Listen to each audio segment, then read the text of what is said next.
Peace and respect to you all. Welcome back to Demolished Doctrine, the beginning of the end of religions, with our return guest and friend. I hope I'm not going too far calling you a friend. Oh, no, definitely not. Mark of Legend. Go ahead, Mark. Hi, everyone. How you doing? I've done my introduction a couple times, but just to kind of give a summary of that. Richard and I met on the TART podcast, and it was love at first speak. And ever since then, we've been trying to work out, his theory, my theory. We found a lot of points where they really intersect, and really not many where they contradict at all. More just like we're learning each other in the very specifics of what we think our experience is and what we think is the true explanation that the Bible gives for what's supposed to happen. Amen to that. My general view of Christianity, in fact, all religious practice, is that they're looking at it in way too much of a simplistic and childlike way. Yeah. Which is, to me, innocent and maybe even borders on cute. Yeah. Uh-huh. But you can only take so much childlike cuteness from an adult before you just find it annoying. Yeah, and you get frustrated. And yes, and it gets frustrated. Well, frustration, I think, is a result of unexpected disappointments. And I'm not unexpectedly disappointed. I'm expectedly disappointed. So I don't find it frustrating per se, not exactly. But annoying, yeah. Very annoying. When things like the sword that proceedeth out of the mouth of the one who is like unto the Son of God and or Christ is perceived in other parts of the Bible inconsistently with those parts, where it says the sword of truth is actually a metal sword, and to slay someone means to chop their head off. And Christians will say things like, in the past, believers in Yahweh chopped off heads of non-believers. That makes no sense. It shows you no kindness. Yeah. It portrays an idea of tribal pride and self-righteousness, not righteousness. Mm-hmm. And it's incongruent with the rest of the text. So it actually makes no sense to say it in the first place. Yeah. Yeah, I agree. And I think there's this real large view of like Islam being all completely militant, or by and large Christianity having a militant past or a militant foundation. And none of that adds up really when you take circles around the Kaaba in Medina, or when you look at a Christian organization that donates food and travels across the world for goodwill, not just conversion into the religion, just the good that they do. I don't imagine they can possibly have militant histories or militant fundamentals, because those few individuals that do crazy things in the name of their religion, they're few and far between. They're the outliers. It's just like ideas of like a radical left and radical right political parties or people. These are the outliers. These are people that we generally do not accept as okay. It's the same thing in a religion. Most religious folk do not support these radical elements within their religion. Yeah, I think 99.9 some odd % of Christians would not agree with the new independent fundamental Baptists when they say things like, we should pass laws in this country that our government persecutes for homosexuality, and the punishment is death. There's very, very, very few Christians. And on the flip side of that same coin, I think the problem here, Mark, is we have a tendency, the old expression is the squeaky wheel gets the grease. We pay attention to that which makes the most noise. Yeah. And that is not a survey of the bicycle. Nope. Yeah, it's just not. So yeah, it's such a small percentage. But you're right. There's this overrepresentation of that which is bad, especially when there's agendas. And I do believe there is an agenda against religion by a large secular community that penetrates economy, that penetrates technology, that penetrates politics, and that just penetrates general culture too. It just seems to me, from my perspective, and I'm not one of those regular modern day Christians or people or a Muslim, I'm seeing it from the outside, and I'm saying you guys really are picking on people who are religious, and you're picking on the religions in ways that are not sound, not rational. It's one thing to critique things that are actually wrong, but no one's judging it case by case.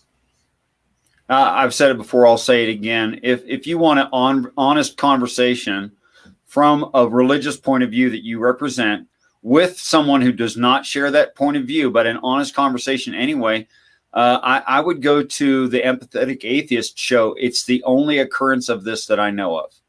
And I've reviewed some atheistic shows, by the way, not just one. So I would say that Justin Downing is actually interested in what Matt Dillahunty claims to be interested in, the truth, no matter whether he likes it or not. Yeah, I really enjoyed talking with Justin. Even just, I only had to do it for a few minutes. He seemed very interested in understanding the actual truth, not trying to project his truth. And that's such an indicator. And you can have great conversations with an atheist like that, because they're really just trying to get to the bottom of it. That's the kind of person that maybe they stay atheist, but if they see some really convincing evidence, they're likely to shift if it's more sound to believe in something else. And I think Justin represents that type of person. Well, when I was an anti-theist, I was very dishonest. And someone whom I love, who I chat with just in written form on a fairly regular basis, the other day said that I was gaslighting. I had to go and look up what gaslighting meant, because I only knew it just, I'd heard people use it. So I only had like a vague and foggy definition of what gaslighting is. And I hope they didn't mean the full definition. I hope that what they were saying actually was they felt like I was discrediting their point of view. If I'm discrediting your point of view, maybe you should think about whether or not my discreditation is valid. Now, that might be gaslighting, but it might not be. Well, I think you go ahead. Sorry. Go ahead. No, it's okay. I was just gonna say, I think gaslighting is a discrediting, but it's not a discrediting of an argument. It's a discrediting of the person's intentions in doing that. So gaslighting, essentially, I think it comes from a movie actually, but it's been used widely and even is accepted in psychological circles as you're trying to convince the other person that they're not sane. Right. Which to me is one of the scariest accusations and scariest things you have to deal with for someone that's actually doing it. And I don't think you were doing that at all personally, but I think that if I were trying to gaslight anyone, I would try to make them more dependent on my opinion and less dependent on their own. One of the worst things I could do as a gaslighter, I think, is to say, go and investigate this for yourself, which is something I find myself saying constantly. Yeah, because then it can verify whether or not what you're doing is honest. If they find the good, it's a really good point. This is one of the reasons I recommend to people that they do unprayer. Have I ever told you about my theory on unprayer? No. I think that we pray so often and we're so used to doing it and so dependent upon it that if you'll stop doing it, you'll see a drastic change in your life, even if you're a non-believer. And why would God, someone might ask the question, why would God answer a prayer of a non-believer?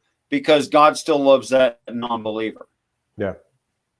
Still willing to help, even if you say there is no God. But if you're saying there is no God, stop accepting the help of God. Stop it. So I would give an example of that. Sometimes you know something and you can remember it. And sometimes you can't remember something and you kind of ask a question in your head. You kind of form a question instead of remembering. And then you'll reference a part of yourself, your inner dialogue, and that inner self will not remember. It'll make a suggestion. I think that's prayer. Yeah. So try this simple experiment. Use only your memory to remember things, and don't ask any question of anyone. Don't ask the question in your head. Don't look it up on Google. Don't use a dictionary. Don't phone a friend. Don't do it. Just remember, the next time you can't remember something, Sit down, chill out, and just use your memory. There's going to be some percentage of that. For me personally, I think it's around, 100% of that, which is I can't remember the thing. And I've been praying my whole life. I really recommend people try to stop using prayer. Stop it. And then when you can't remember something, when your will not allow you to continue on not praying, not asking a question, and simply remembering. And if you think that there's no difference, I think you pray a lot. Like a lot. If you think there's no difference between asking a question and remembering something. Yeah. And just remember and just use your memory. You know how to use your memory. Just use that. And I think that you're going to find there's a fairly large percentage of the time that you've been asking a question of not you. Now you have to consider where the answer is coming from. Yeah. Which, two things you said kind of like leading the same thing of something I was hoping we could talk about today. And that is really talking about the architecture of this thing. Doubting Thomas is kind of like asking a question that leads on it too, of this other. Socrates called his daemon, or his demon with a DAE, this inner dialogue, this inner spirit that when he would literally have conversations with, as long as he followed the request or the directions of the inner daemon, he was never led astray. He always came to the best conclusion, and he always came to a better position in his own life for the future when he entertained it. But I think that you would probably agree with this, is that the first thing you really need to do to have this sound voice is establish a deep understanding of what God is for you, and have that God be the most merciful, the most wise, the most compassionate, with the perfect intention to lead you to a better version of yourself.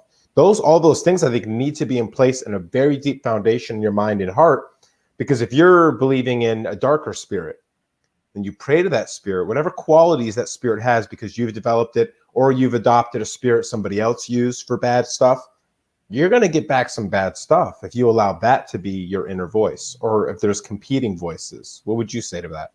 And don't think the bad stuff can't sound good. Yeah. It can sound really good. Trust me, I've done plenty of horrible things in my life that I thought were great ideas at the time. Yeah. Would you directly address doubting, or you can decline? No, I'd love to. Convincing reason to believe in God. So this is something I've really struggled with, especially like at Tart. Tart for me was like a gladiator pit or a forge. And I mean that in the nicest way and in the most grateful way possible. Because one, I realized how difficult it was for me to explain how I believe in God. But two, I also realized how difficult it is for a person of the modern age to wrap their heads around what I'm saying. Not to say that they're limited by any means intellectually. They have the complete ability to grasp it.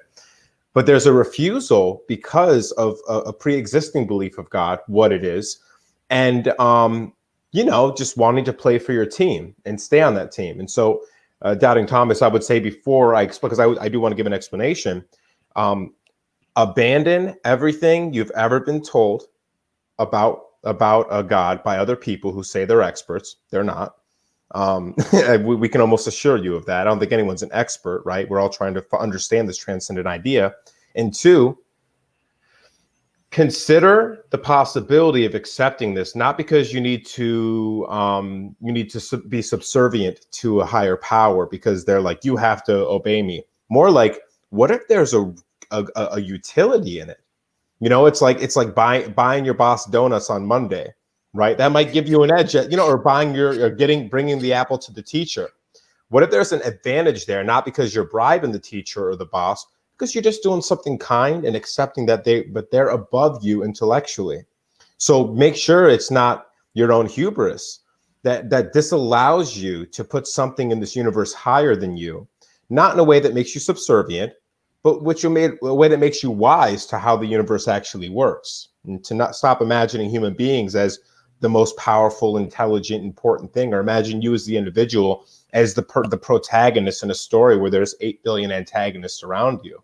Try to let go of those things first. And so I'll try to give a brief description.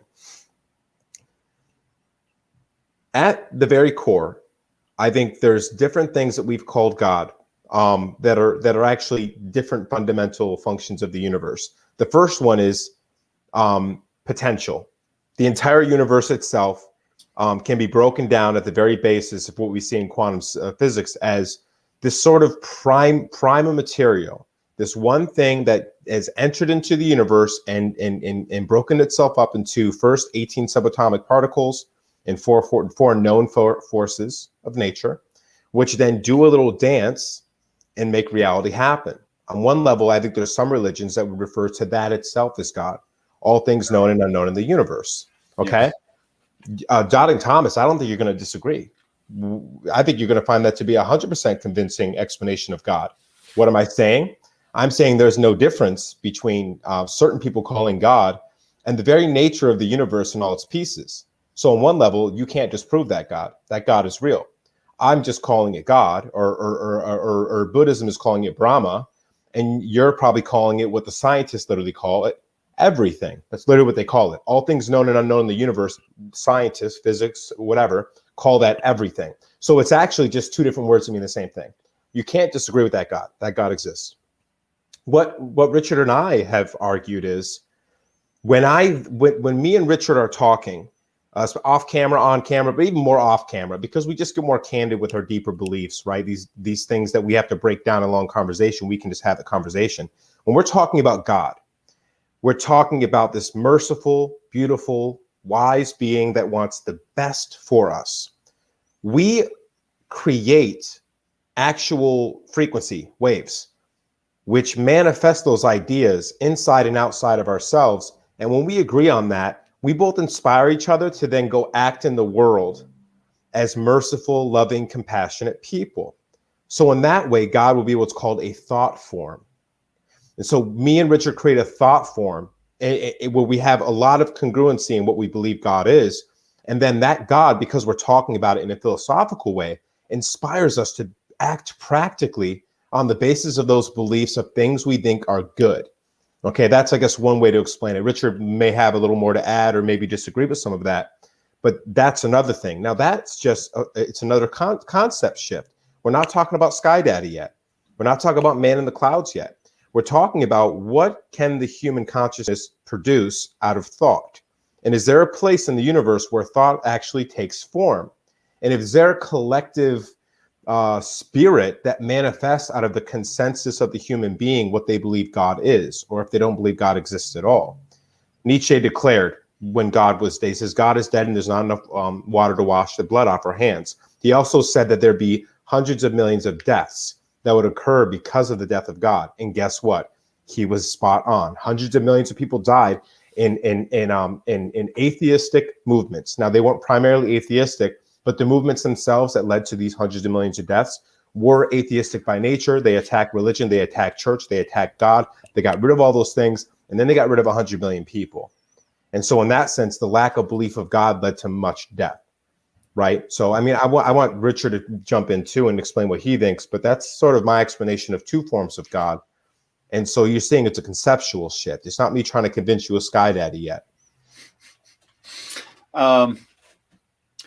I don't see any religion that's describing a singular living Sky Daddy. Now that includes Christianity. Okay. But this Sky Daddy that Christians explain from their own text doesn't have physicality and cannot act on reality.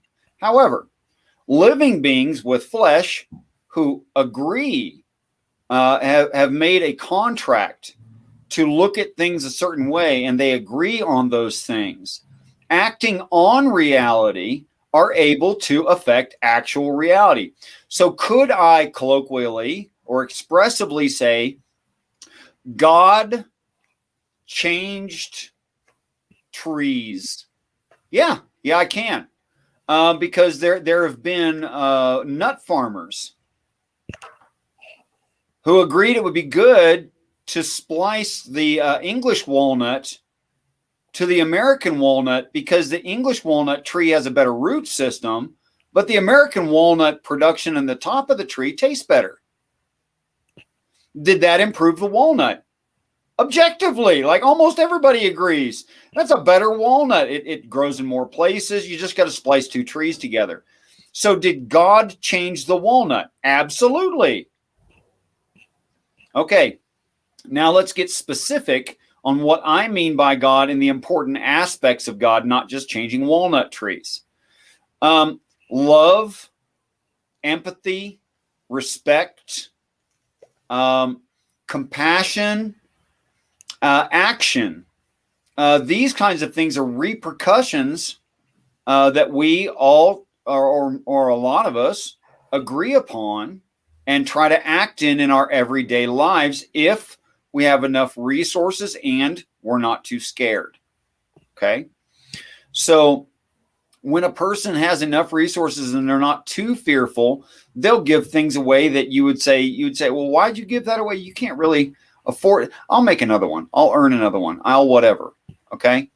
So I think that what these ancient religions are explaining is there is a set of objectively perfect ideals for the human animal.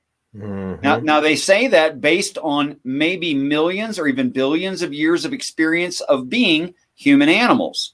That is, they figured out what we actually are. Okay. So they have come up with a list of 7 things that are listed, and I like the specificity of the Christian Bible. They're listed in the Christian Bible, and these are the attributes of God, or the 7 spirits of God. If you participate in these 7 spirits, you are participating in what the Bible describes as God, and they are these: wisdom, knowledge, counsel, understanding, fear, power, and conservation. And in that order.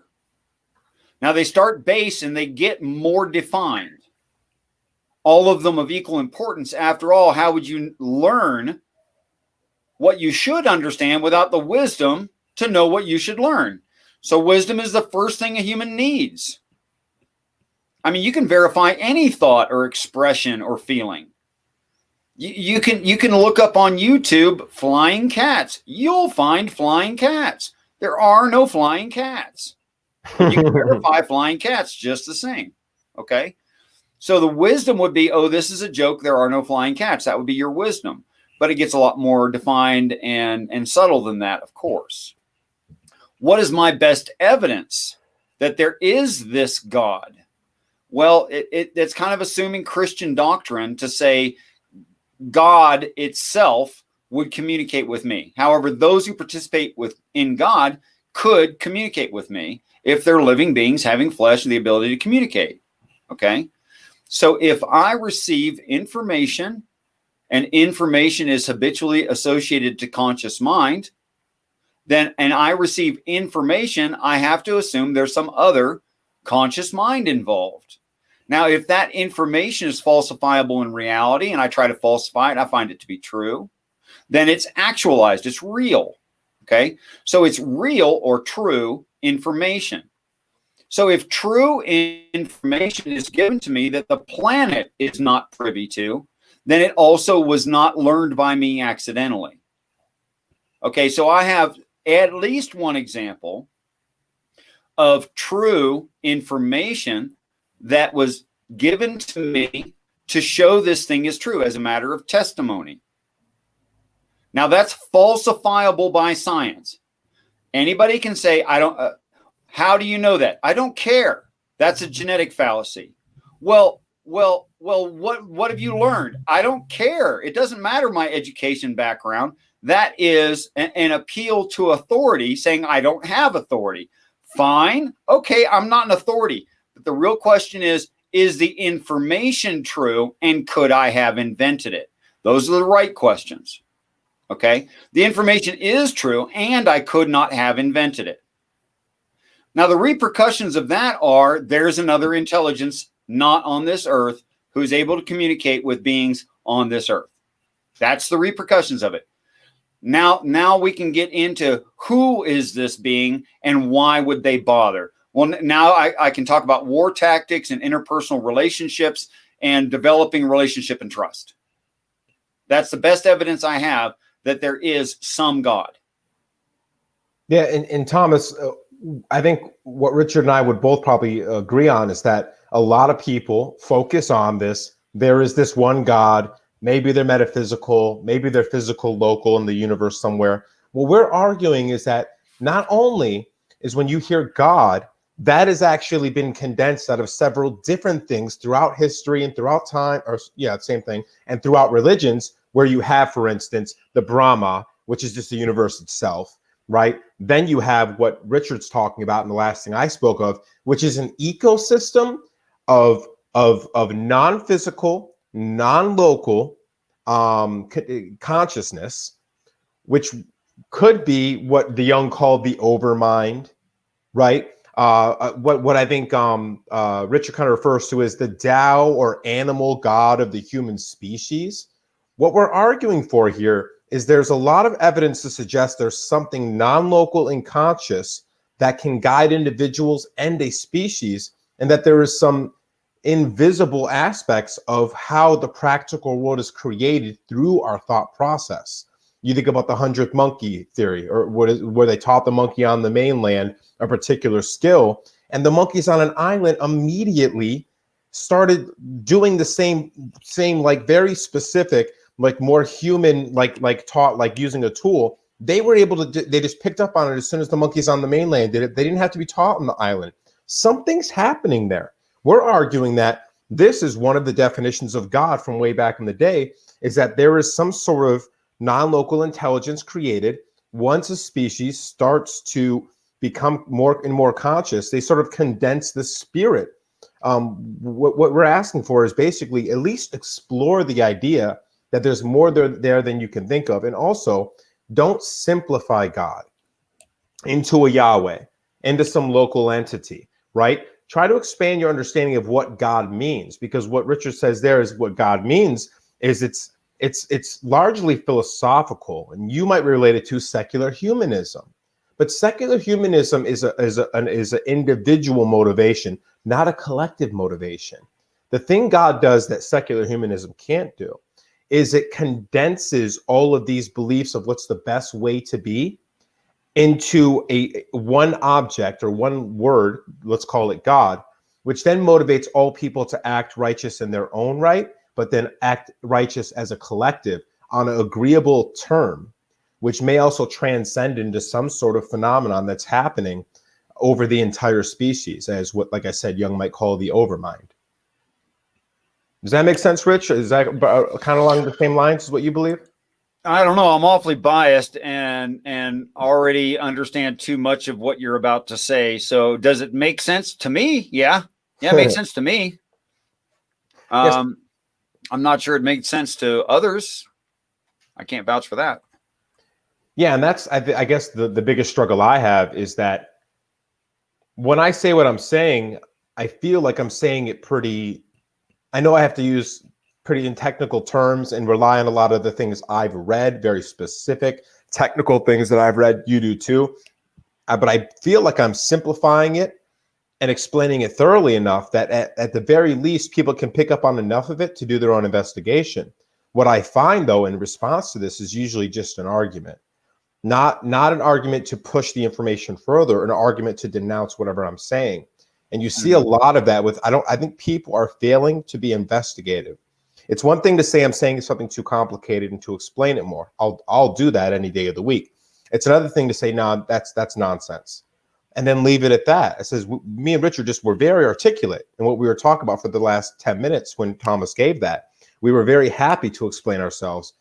But what we need in return is for you guys to investigate and ask questions and ask for the resources and ask for the right book to read. And we can give you that, but it has to be a two-way conversation. It can't just be like, oh, that's nonsense. It's almost like you just wanted us to talk for no reason. I'm not saying anyone's doing that here. I'm just saying that's I don't think Doubting Thomas is that dishonest. He's been speaking with me for more than a year. And I have to think because of that, he he at least is being he's showing integrity. He's not just being argumentative for argument's sake. He's not doing that. Yeah, I'm not speaking on behalf of Thomas. I guess I'm just saying in general, an experience I get quite often. The difficult part of it is that you get a lot of people that are, but I love the person that asks me tons of questions and puts me to the fire, because that pushes toward maybe some more truth. Yeah, specifically on information falsifiable that I could not have known. Comet C2017 K2 Pan-STARRS is spoken of in the Old Testament and discovered in 2017. No, it can't be some other comet. No, yes, it has to be that specific one. I don't know another intelligent way, other than a childlike way to read that story. I just don't know of one. Yeah. Or how about the Dogon tribe that knew that there was a Sirius A, B, and C before we knew with our technology as it stands today. And they knew who knows how long ago without any equipment. And when they were asked, how did you know?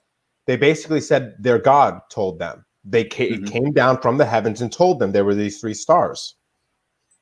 Something has to be happening there. Call it an extraterrestrial race. But if that's the case, and people have been calling that God all this time, then God is real. Because that has always been the word or the term that they use to refer to this advanced alien race that had power, that had all these technologies and stuff. So again, if that ends up being the case, that the Dogon tribe is not full of crap, and somehow they guessed that there was these 3 stars when there was no way they would know how to do it. They didn't have telescopes. They either individually had to do something with their consciousness to get out there or something, or someone that's already been there had to come here with an advanced technology to tell them about it. Either way, you're dealing with a higher conscious being that can tell a story and to give information. As Richard argues, that's what we talk about with God. It has to have consciousness, be able to communicate to another individual, and that person has to be able to translate that information into something that makes sense and is falsifiable, but turns out to be true. And that's another great example is the Dogon tribe. No one denounces that. No one has debunked that story from the Dogon tribe. That is a real story. And if I'm correct, that set of stars to the naked eye appears to be 1 star. Absolutely, yeah, and that's why they were so perplexed. Like, there's no way they could know, because when you look at the sky, there'd be no way to know that there wasn't enough time that had passed that these stars were way far apart and then came together. That couldn't have happened in the time that the Dogon tribe started telling the story to present day. It's astronomically impossible. And I don't even want to get onto that tangent because there's so many examples. I'm really tempted, but there's so many examples of that where people have known things they couldn't possibly have known. And that conversation would never end. Isn't really the point of this stream. Maybe we would do a special stream on that sometime. Yeah. I'm pretty sure there won't be enough interaction from the side chat that it'll take up all of our time, but let's see what we have here. I would say there are more than one entity at play when it comes to communication between us and them. After all, we're only ordinary men. I'm going to argue with you this one, guy. You are not yet. We are not yet ordinary men. If ordinary means a median or what is quote unquote normal, or what is average, if that's what ordinary means, and angels outnumber us 23 Earths to 1, then I'm going to say 1/24th is not ordinary. We are not yet ordinary. In fact, you'd have to be a fully enlightened, ascended being to be ordinary. So we're less than ordinary. And if you believe that there is truth in the Bible, you might have read the line, as great as John the Baptist is, he's lesser than the least in heaven. You might have read that. You might remember that line. You might not. But I can promise you it's in there. Actually, the hand covering doesn't help. Oh, really? So you can just skip the hand covering. Oh, yeah, okay. that made no difference. Oh, it must be really powerful. Well, it's a Sony headphones, so I guess they got pretty good microphone then. It's got Sony guts, you know. Yeah, exactly. Okay. Don't mess with the Zohan. It's a Pink Floyd song. Oh, okay. well, that's cute, but so you disagree with Pink Floyd then? I apparently disagree with Pink Floyd now. Yeah. And just wasted a lot of time not talking to Pink Floyd. Could you refrain from doing that in the future, this one guy, please? Or put it in quotes, and then put the dash Pink Floyd. Okay, what was the actual gist of what you were saying? Because I'd love to address what you actually thought instead of a Pink Floyd song. That'd be great. More than one entity at play when it comes to communicate. Yes. Unless you're doing a self-narrative, there's two or more entities at play in communication.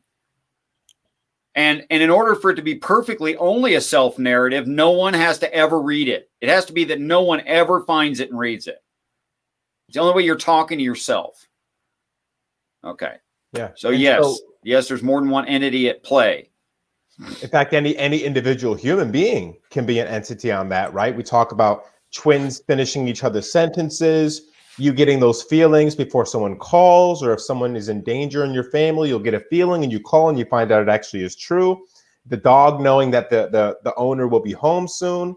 There's one story, this is verifiable. It was on a television show that talked specifically about these things and explained the story. And they were like, a dog would stay by the door for the owner to come home every Tuesday, because they were always on trips. The one time the dog doesn't go. Tuesday afternoon, the dog doesn't go to the door, and the wife's like, that's weird. She gets a call later on in the night, and the husband says, yeah, I'm not gonna be able to make the flight tonight. I gotta fly in Thursday afternoon or something like that.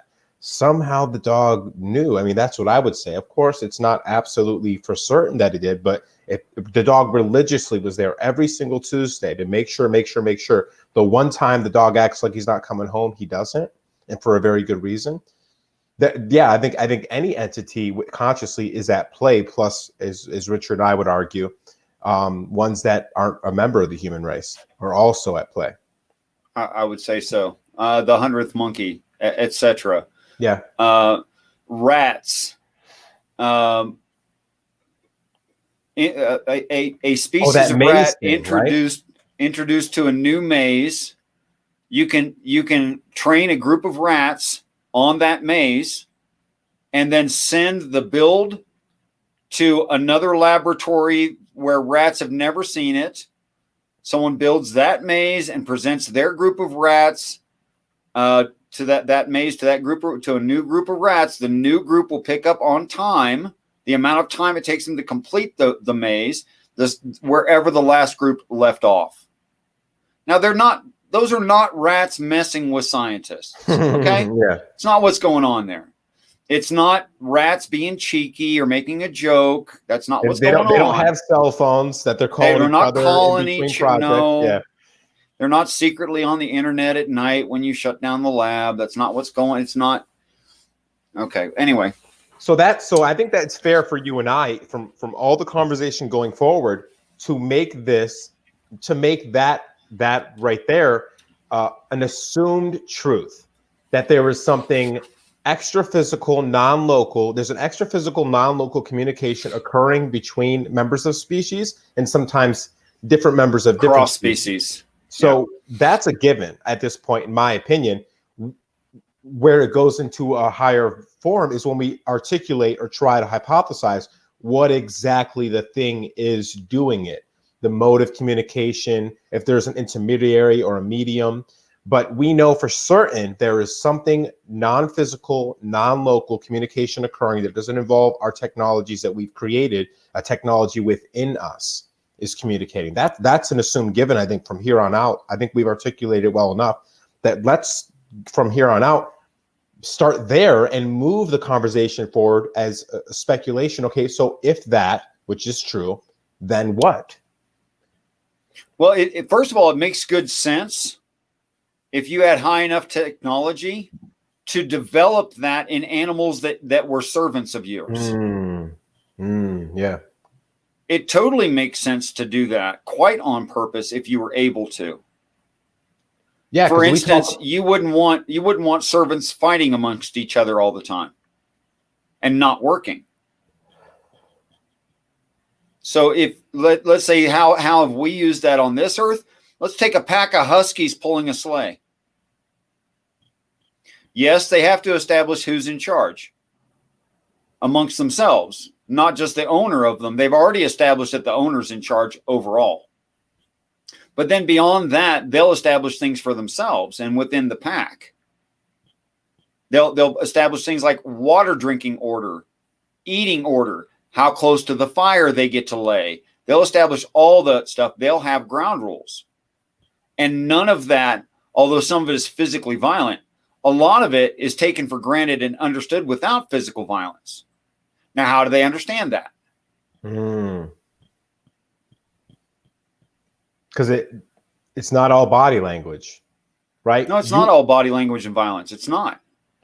I found that if I get in my head that I'm going to run a room, that I'm going to be the boss of the room, in a particular situation, whether it be work or family, I walk in there and I pay attention, puffing out the chest and doing all the alpha male stuff. If I just walk in with the notion and very, very much control my body language, but I press that energy, the response is unparalleled.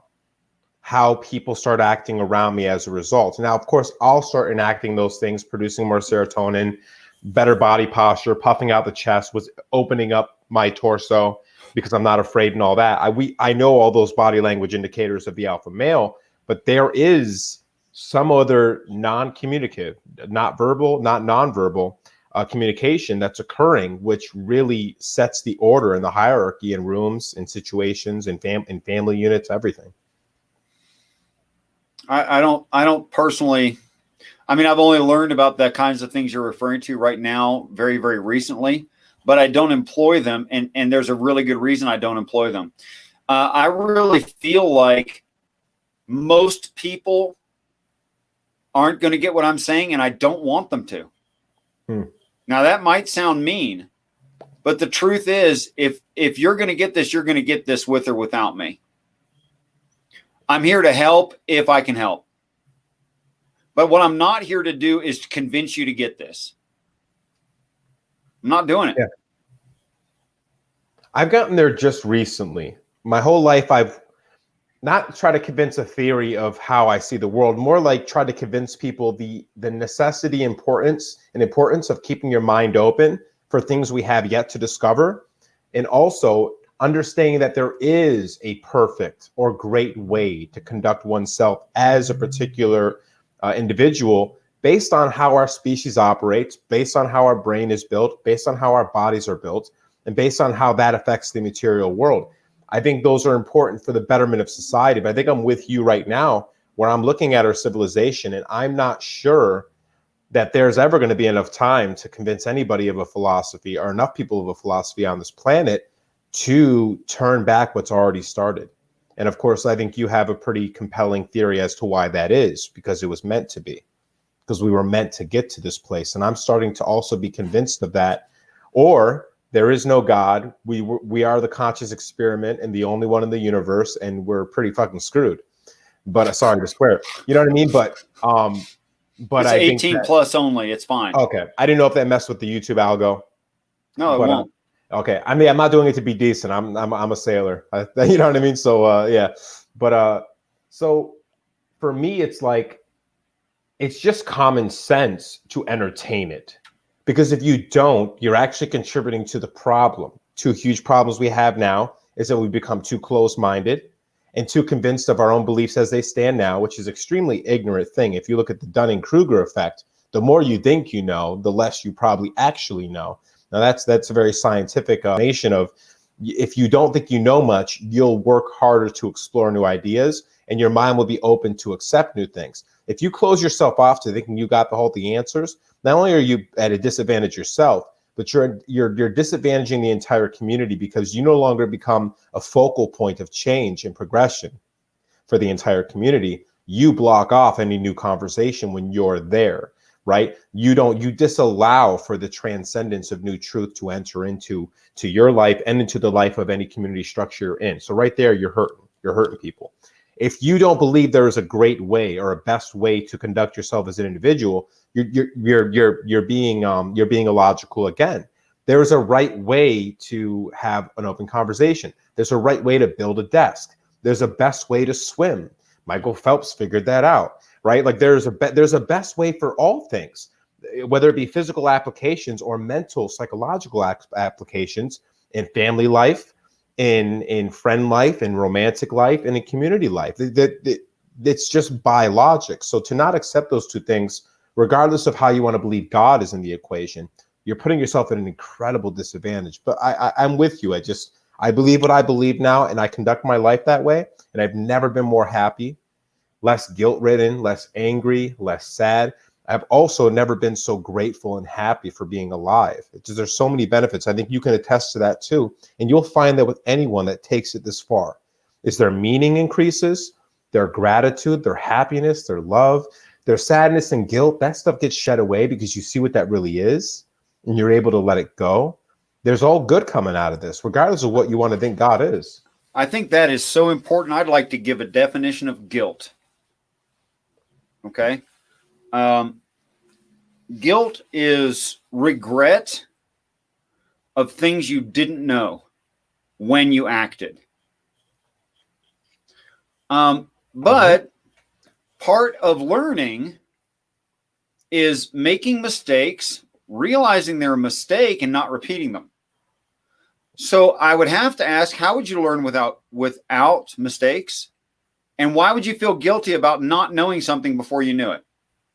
Okay, so fundamentally, when a person says to me, I am guilty, I think, no, the problem is you're proud.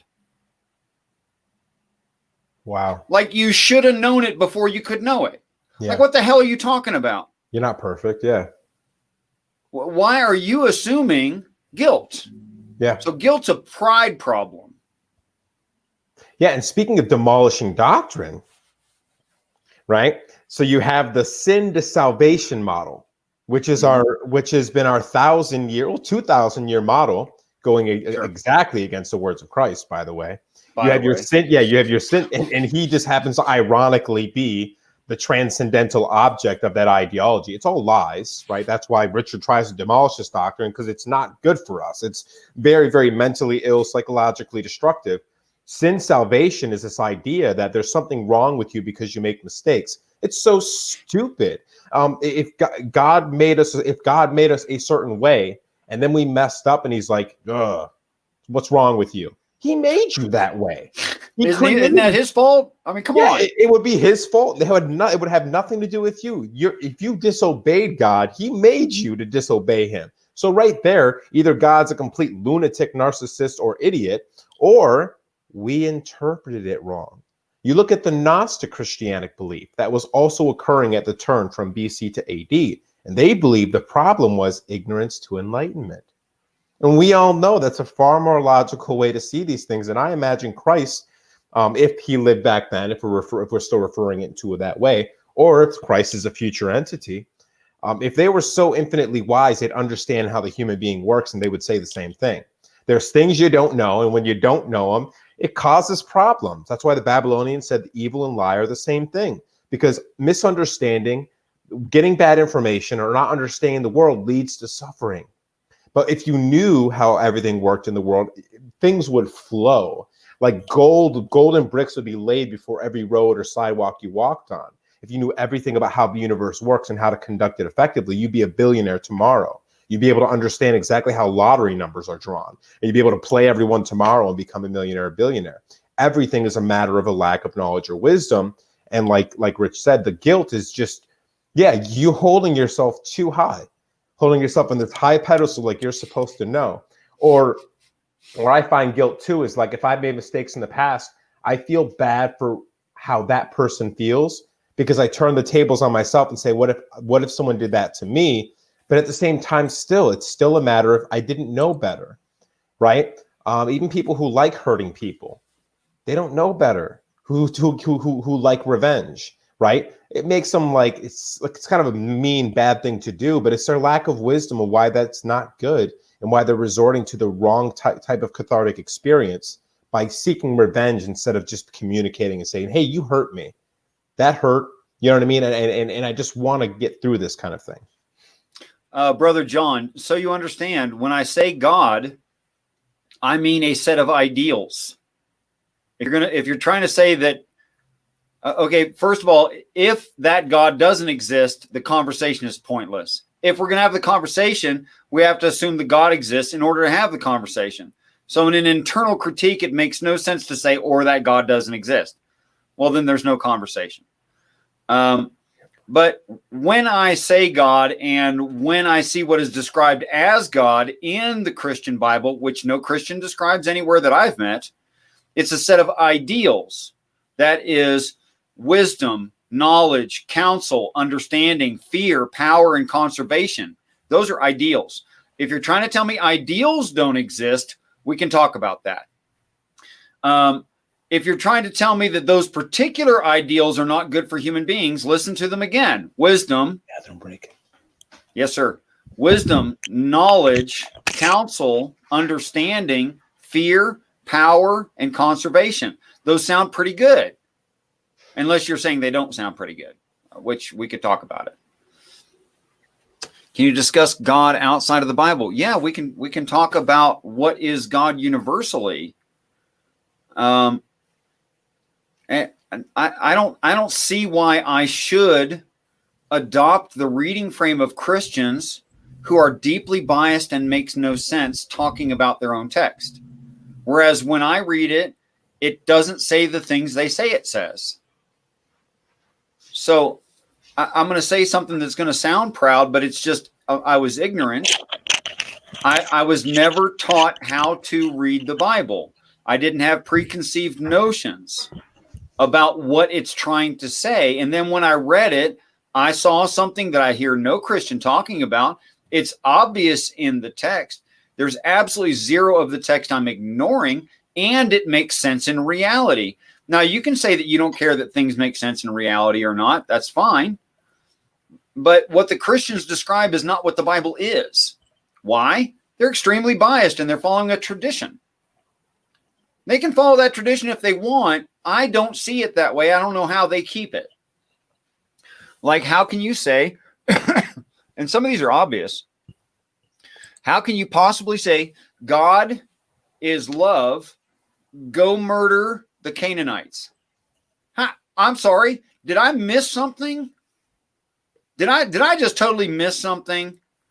God says love, Christ speaking for God says, love your neighbor as yourself. No, drown the planet. Yeah, doesn't add up. Just real fundamentally, just to talk about how ignorant Christians must be about their own text. Christ says, I am loving and kind and blah, blah, blah, blah, blah. He says all these things about himself, right? He lives his life that way. Everybody sees it in him. He loses his crap a couple times, but that's okay. You know, fully man, can lose his crap. But then he also says, I'm here to fulfill the Old Testament. Now, okay, now you got a problem there. If Christ is loving and agrees with and is there to fulfill the Old Testament, then the Old Testament can't be what Christians are describing, can it? Could it be that Christ reads it a different way, and that's why he argues with religious leaders? Could that be it? And to wrap that idea up, consider this. At the end of the ministry, the 3.5 years, the 12 the apostles asked Christ, said, what's all this parable stuff? And why are you holding back? And he says, I have stuff to tell you. I haven't told you because you weren't ready and you're not ready right now. And then the story ends. Okay. So Christ, speaking to the apostles, says, I got more for you. You're not ready for it. And the story ends. Why do the Christians think they understand Christ better than the apostles? Do they think that every Tom, Dick, and Harry down your local church is better than the apostles? Is that what they think? Mm-hmm. I mean, did they spend each 3.5+ years? Because they got to beat the apostles. They got 3.5 personal years with Christ, day in, day out. Come on, man. You know Their what's explanation funny? makes no sense, and they have no foundation for saying it. You know what's funny too is that the same place that I am with talking about what I believe I've learned is the same place that Christ was left in the Bible. And the things I don't talk about are like everything that I've talked about are the same things I've a lot of the same things I've read. And some of those things I was talking about it, then I read it and realized, oh, that's the same thing. And there are a couple of things that I know that would either make people lose their shit if they didn't have their fear of death and their fear of the unknown conquered.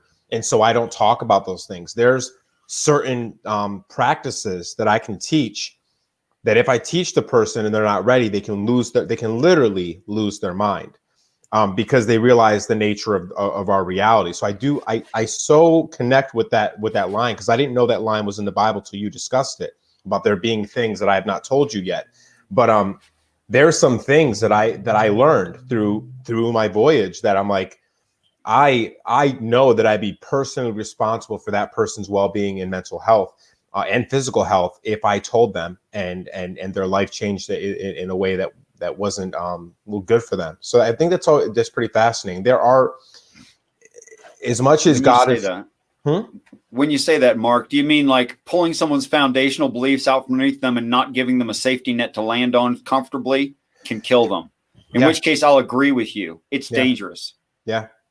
And it's so the things that I'm not able to teach yet, not because I can't say them and I can't show you how to learn them, it's not just you abandoning everything you've ever believed about your society and your life and philosophy and religion and all that. It is so much more fundamental than that even if you had those beliefs still, they would be obliterated. And that there is no actual foundational belief that you can write down in a book or talk as a philosophy that will save you once you have been given this information. The only person that can save you is yourself, and you have to have this perfect architecture and somehow reliance on your own consciousness that transcends any sort of story or belief or anything like that. This stuff is not even, you can't even put it into words. You literally have to experience it for yourself. I'm sure you have experiences like that. I may have misunderstood what Brother John meant, and I may have understood it perfectly and already answered. But either way, it wasn't the answer that John needed. Okay, so either way, I was wrong. John, were you here when Doubting Thomas asked us about give him a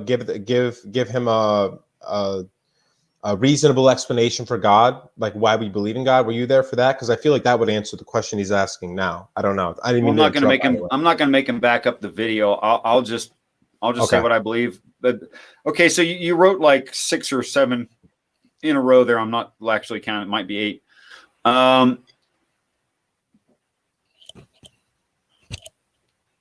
And I've read them all again. Okay, which means I've read them twice, and hopefully I understand what you're saying. John, I do believe that we're all describing the same God in slightly different ways, which are societal norms. That there is no second God or third God for human beings. Okay? Now, at what level do you experience God? That's a good question. At what level are you describing God? Physically, metaphysically? That's a good question. Who participates in God? If you believe in some kind of God or gods, and that makes you do or act certain ways, do certain things, then you are part of that God. And everyone does. People who say, I believe in nothing, believe they believe in nothing. And they act on that. And that's part of their God. Yeah, they have created the nothing God. But it's still their God. Mm-hmm. I don't say that in argument normally, but it's absolutely true if you think about it. We don't have a choice of it. We act as we believe we should act in that moment, sometimes willing to hurt others, sometimes not hurting others. And I think always avoiding hurting others when we feel that we can. That is, we have enough resources and we're not too scared. So when you say, can you conceive God or another God concept? I don't know what you're talking about. There are no other God concepts. It's just the differences in languages. That's what I think. It's all the same thing. What, like there's a really good example with ayahuasca. Have you heard of ayahuasca? I personally have, yes. I've never tried it. So I went to Peru and I took ayahuasca once, which was the most important thing I think I've ever done. It was a beautiful experience, but I also did a lot of research before I went because it's such an impactful experience that you have. So we really have to train yourself up. But there's a lot of interesting stories, one of which the most compelling for our argument about God in the Bible, the real translation understanding of that. And what we're discussing now is this, like I said, non-local, conscious something, right? There was this a person, Terrence McKenna, who was taking ayahuasca with his girlfriend at the time and a group of these people, members of this tribe. They were taking it, and the shaman would start playing music and everyone would start to have visual hallucinations. What was very interesting is everyone had the same exact visual hallucination. When a song would be played, everyone could discuss the song and talk about the specific color and design of this energetic stuff that was created out of the sound waves. They could all agree upon it. It was a shared hallucination, okay? But so many people shared the exact same experience. You have to start thinking that there's a possibility that if that thing was actually happening and that they just opened up their perceptions to be able to view another section or slice of reality.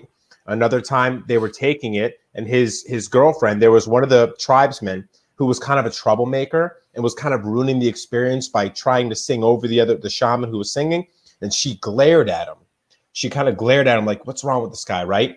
And Terrence McKenna, her boyfriend, saw red triangles come out of from in front of her eyes and move across the circle, hit the guy, and the guy fell over. And then immediately the shamans laughed and patted each other's chest and said, oh, the gringo, which means the white girl, the gringo used a boogaduga, like they had a word for it. I was like, oh, she just used the thing on him. And they all agreed on it. Like this was an actual experience they had. That, I think, lends to this argument that when you think of thought, it has extra material impacts on the world that we live in. And this may be evidence, at least of a little bit, of this work or act of God that we can manifest through prayer. What do you think, Rich? I think I'm going to address Brojo's next thing because I think you already covered that pretty well. If I tell you that I am God or source having a Brojo experience, what would you say to that? I'd say if I participate in God, I am part of God or source. And if by source you mean intelligence, information, love, if that's what you mean by source. Okay. If you mean that you are a consciousness in the universe, it's experiencing itself, I think there's parts of that are self-defeating that possibly you just hadn't considered yet. And I'd like to have that conversation with you if that's the case. And I'm not trying to straw man you. I don't know that is the case, but I've heard that from a lot of people who make statements or questions like you are authoring here. By the way, are you a creator? You see the sentence in front of me at the bottom of the screen? You created it.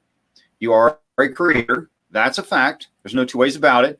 Every bit of information ever was created by a consciousness. There's no exceptions to that. And so kind of building on this, because this is something I really want to talk to you about. I want to at some point get into this idea of the jealous auntie, the evil whispers, and what we can do to defend ourselves. But we're getting so deep into the good side of it, the light side. I'd like to explore it more.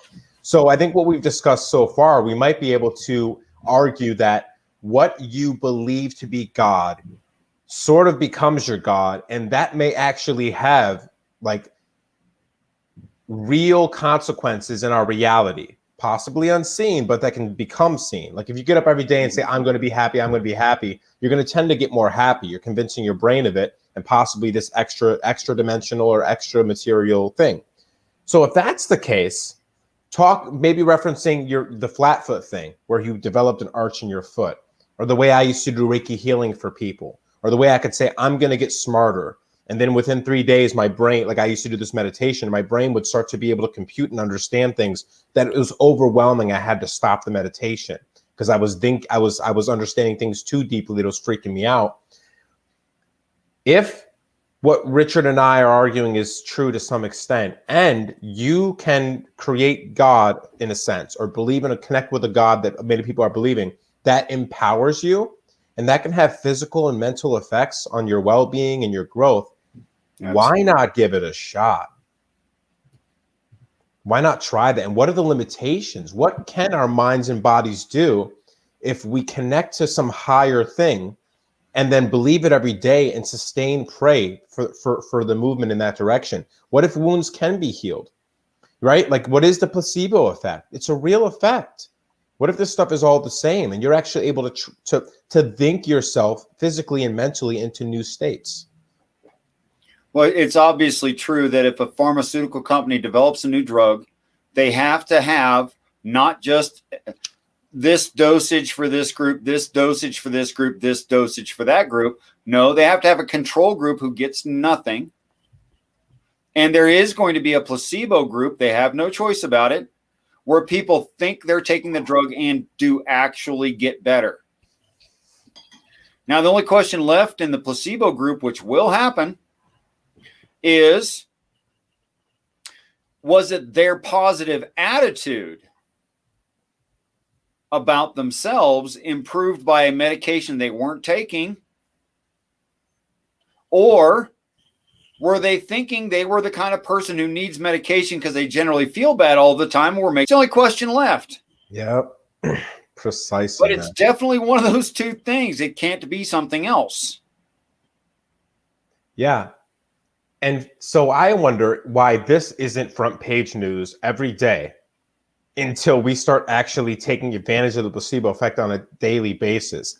Like, people aren't talking about, why aren't we having just scientific tests that test that placebo effect that aren't in the basements of the DOD, right? Like, why isn't this mainstream commercial? Well, we know one reason why.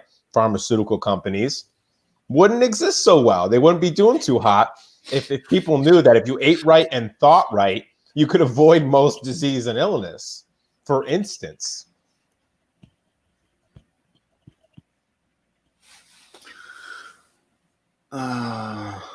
Yeah, Brother John made a good point. Follow the money. Exactly. Follow the money. Yeah, there's profit margins to be considered in these things. Yes, but of course there is. But there's no profit margin for me, and there's no profit margin for you. Yeah, John. If I mean, the question for me becomes, let's just say, for argument's sake, there is no actual God, which there actually is, unless you want to say there are no ideals. I don't know how a person would say that. Or is there any God anywhere at all? I have ideals. I participate in them. I am acting in God. Sorry, you are too. Do you have the perfect set of ideals for a human being? Objectively, we don't know what a human being is, so we can't answer that. We have no idea. Would Christ have it? Would Christ have the set of perfect ideals? Christ, also referred to as wearing many hats, also referred to in other cultures as Thor, Hercules, Buddha, the gentle spirit from the wilderness, and the list goes just on and on and on and on. I think would learn them, but would learn them from his ancestry. He didn't invent them or realize them himself, which is why he had to be in a meditative state to know that. But knows them, and has come to accept that the ancient ancestry is correct. Or in some expressions, higher self is right. Yeah. Terrence McKenna called that the Tao of the ancestors.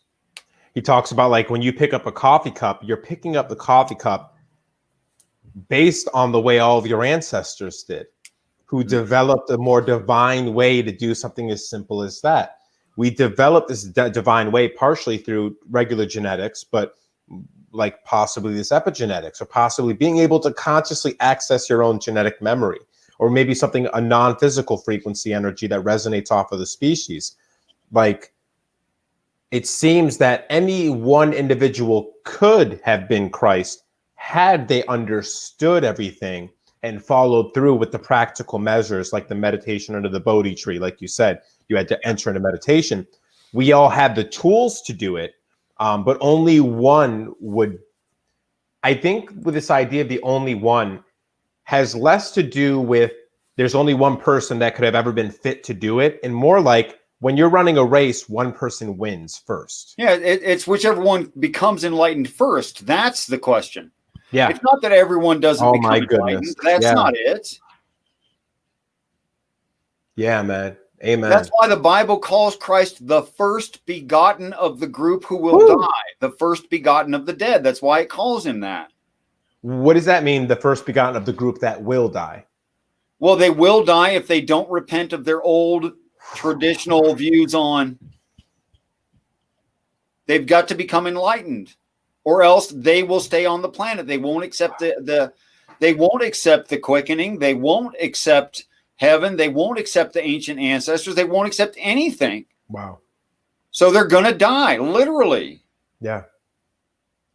It's interesting when we talk sometimes, because you have such a deep knowledge through learning the text and doing the research and then coming to your conclusions, where I get most of my stuff through like this voice or this intuition. Sometimes I can hear the direct voice of God. Sometimes it's I feel something that I know to be true.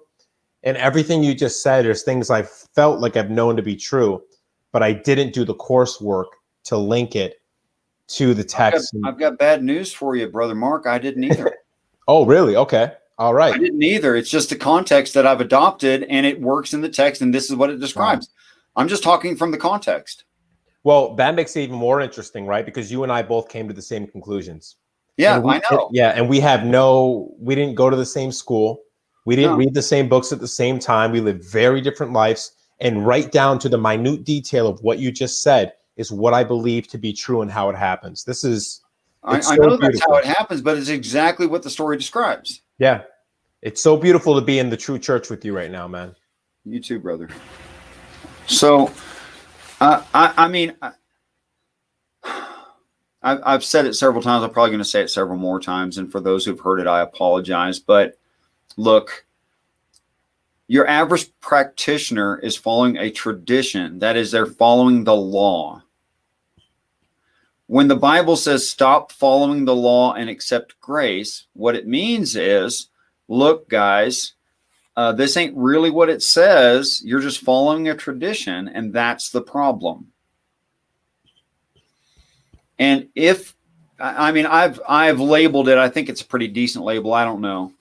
I've labeled the view that I've adopted on these spiritual stories, and I mean all of them, and I mean worldwide, and I mean all of them that are ancient and things you'd think, oh, he can't agree with that. Sorry. Yeah, it's true.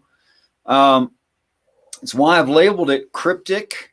That is, the meaning, the deep meaning of it is hidden for a long, long, long time and only revealed when the end is near. Okay? When the ascension is near, when the beginning of the new life, the new experience is near. Christians say end times. That's a bad expression. It's actually beginning times. I don't know where they got end times from. And that collective expression is it's hidden, and it's talking about the future, so it's prophetic. Okay? And it's not talking about your genitals ever. It's using sexuality, something we all experience and understand deeply and have a lot of social variant of. I said variant, not deviance. It's a spectrum of sexuality. So sexuality is something rather mundane, something we all know what it means, right? and can be used as examples of spiritual situations. Now, it's not actually talking about your junk. It's not even the topic. Or where you put your junk, also not the topic. But using something mundane we all understand to explain a greater thing. This is called using memory hooks.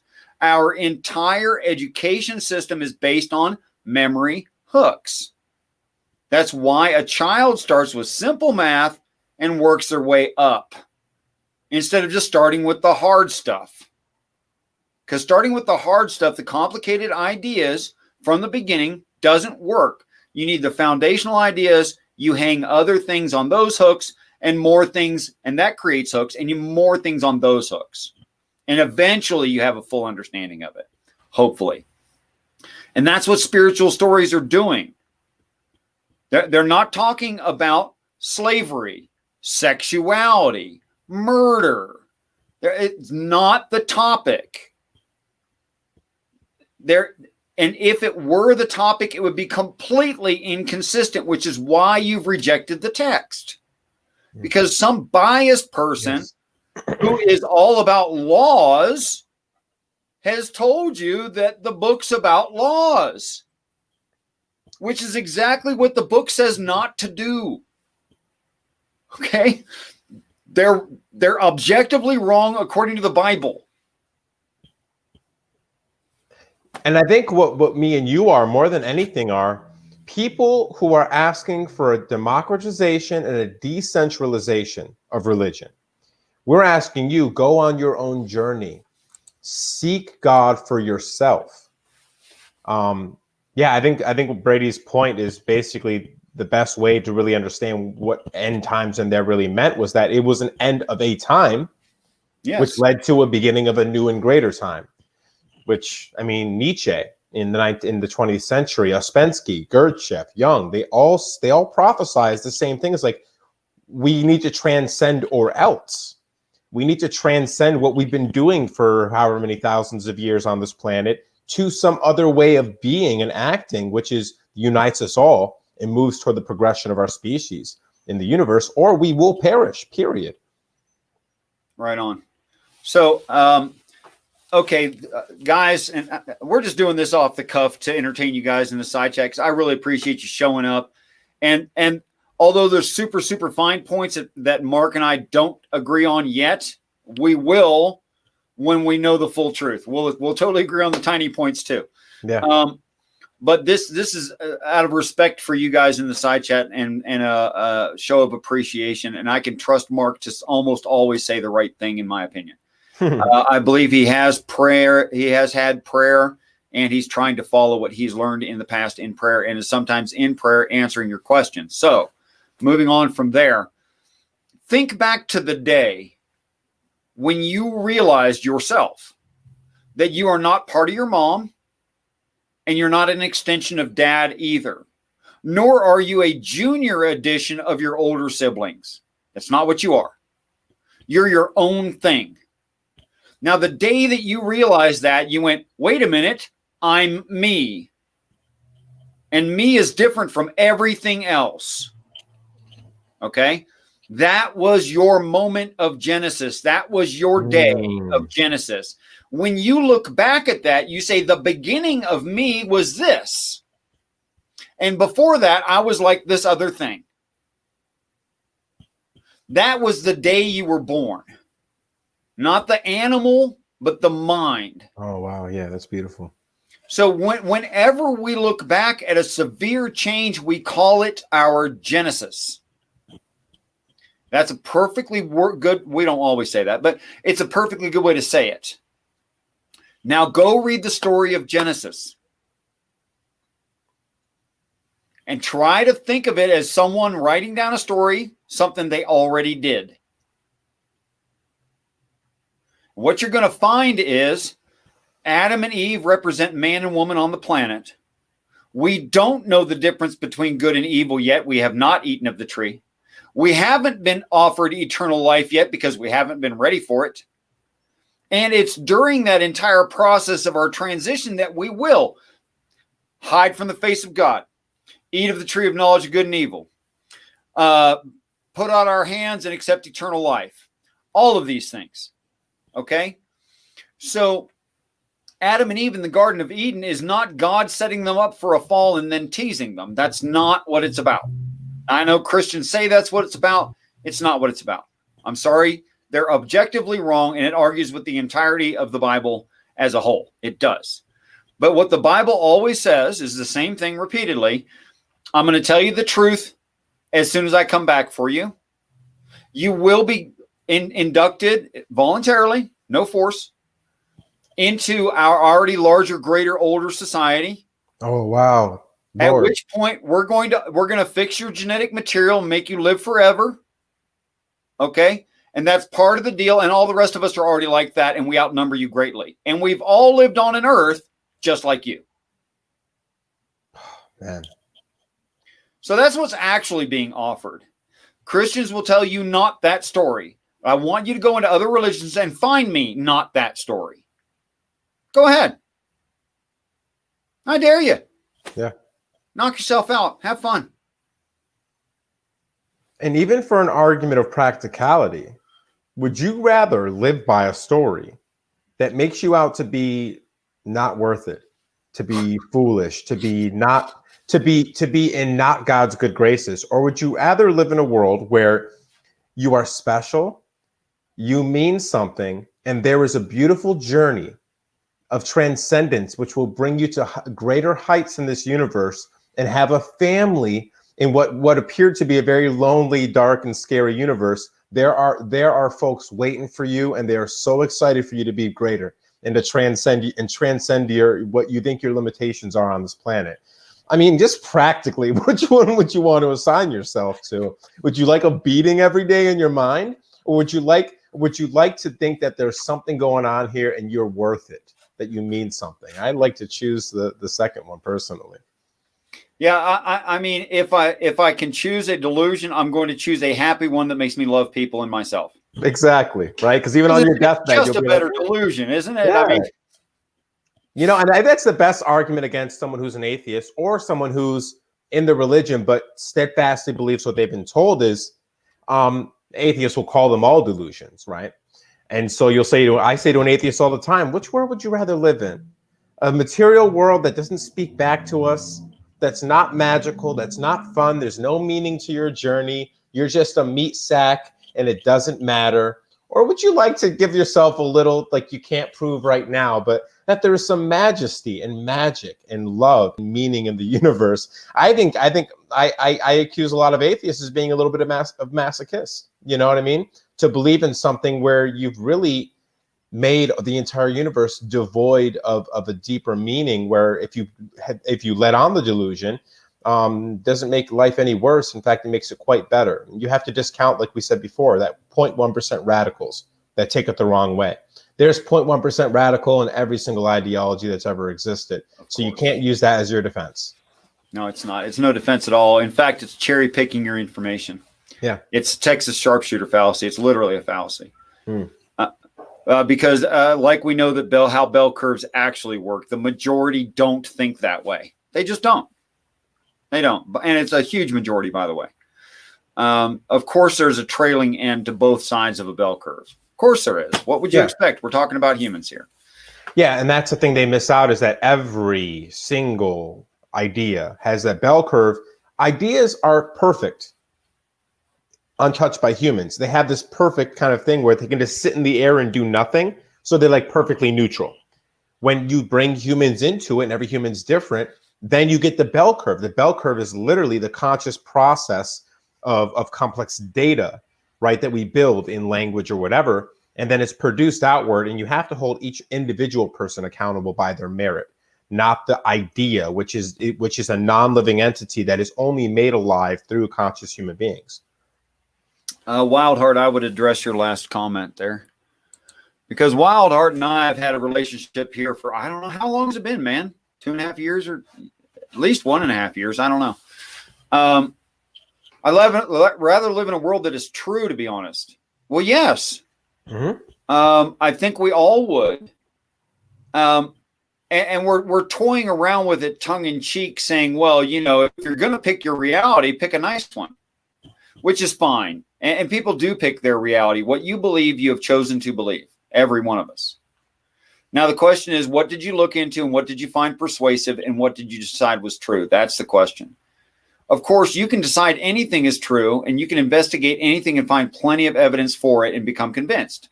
So the question is, did you look equally at both sides of every argument that's important to you? That's the right question.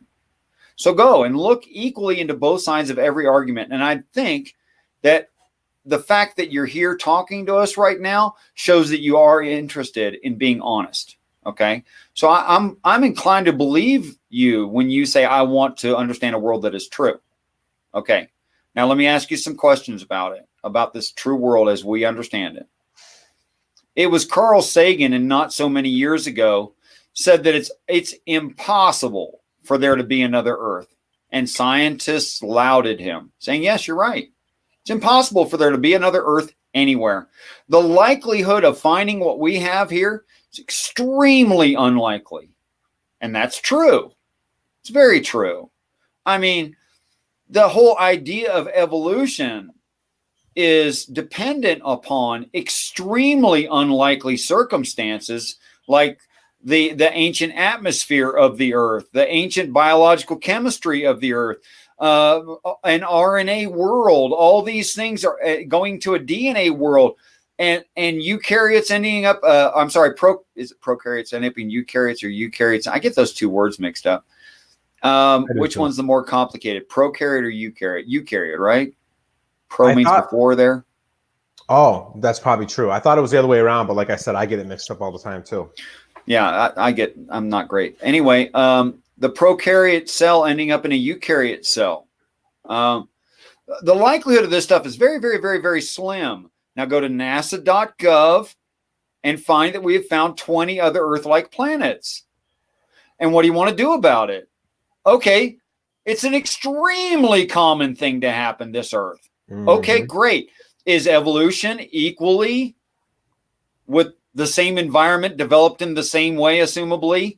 Is evolution equally likely then? Well, then you've got the possibility of extraterrestrial intelligence now, don't you? Because to them, we're an extraterrestrial intelligence, aren't we? Yep.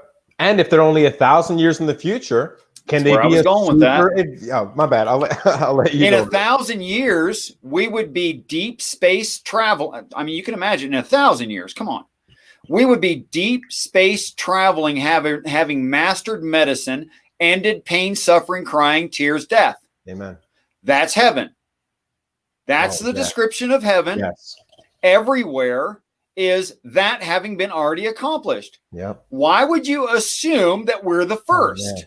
Yeah.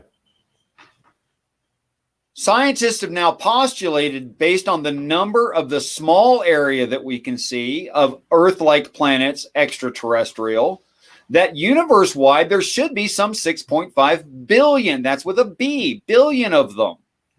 Yet you think you're the first one. I don't know about your statistical math skills, bruh, but I'm thinking we're not the first one. Yeah. And even if we were, we now know we won't be the only. You know what I mean? But it's so highly unlikely that we are the one. We have, like you said, there's 6 billion. It's a 1 in 6 billion chance that we're the most advanced one, right? It's highly likely that there's at least one, if not billions more advanced than we are. If, like you said, evolution, for instance, is just as likely as an Earth-like planet. It's like, it's really common sense. It's just numbers. It's math.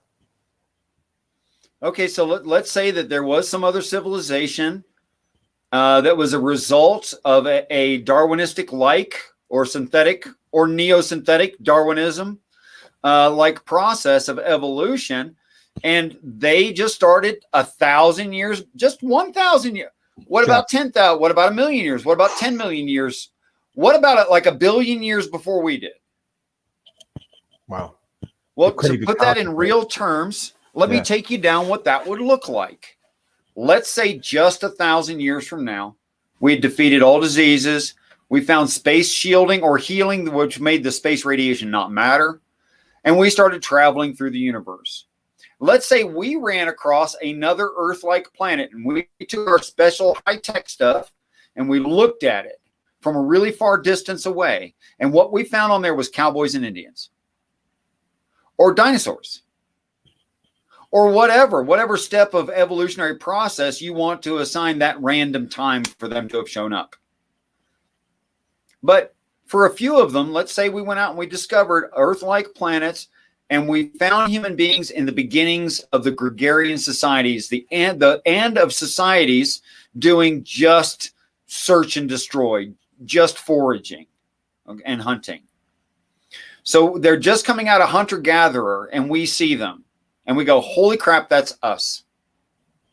That's us some 30,000 years ago. Look at them. They're doing exactly the same thing.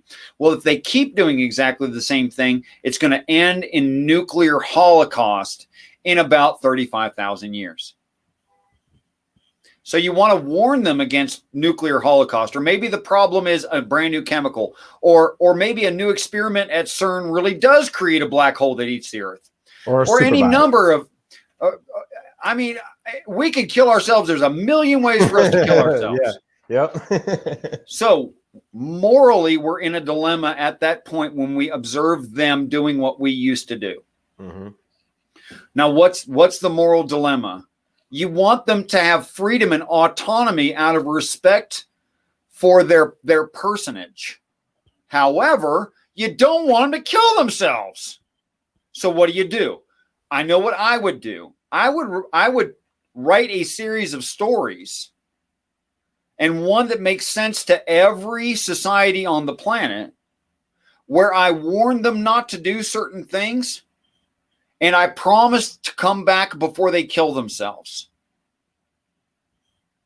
And then I'd give them those stories, but I couldn't tell it to them directly because that would spoil their autonomy and experience. So I'd have to do it in a way that was memorable, but was decoded by me coming back. So I'd write a bunch of fairy tale forms that could be flipped into reality by a series of events, and I'd even tell them what the events are. And then, now, would that sound completely like a fairy tale? Yep, sure does. And after thousands of years, could it be misconstrued and confused and turned into something else? Absolutely. Maybe. And the only hope is, like you said, there was a self-affirming factor that could be related in future. Now, just take human beings. If you argue, well, aliens have no reason to do that. Okay, well, if you argue this, that as you develop consciousness, you develop certain tendencies in that consciousness. Let's just argue that. Look what humans do for other species on this planet. What do we do when an animal becomes endangered? We help it. We try to nurse its species and population back. What do we do when we think species have the ability to communicate with us? We develop communication methods, dolphins, chimpanzees, sign language, getting to know what their language is. And what do we teach them?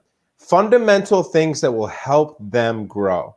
Okay, maybe we're just really nice and there's not any other nice ones, but I would bet to say that because when you have a destructive mindset, you usually kill yourself and destroy yourself, that overall evolution and the necessity to be alive and exist also requires temperance and wisdom, like you said, and conservation, and these 7 principles in order to continue to coexist, right?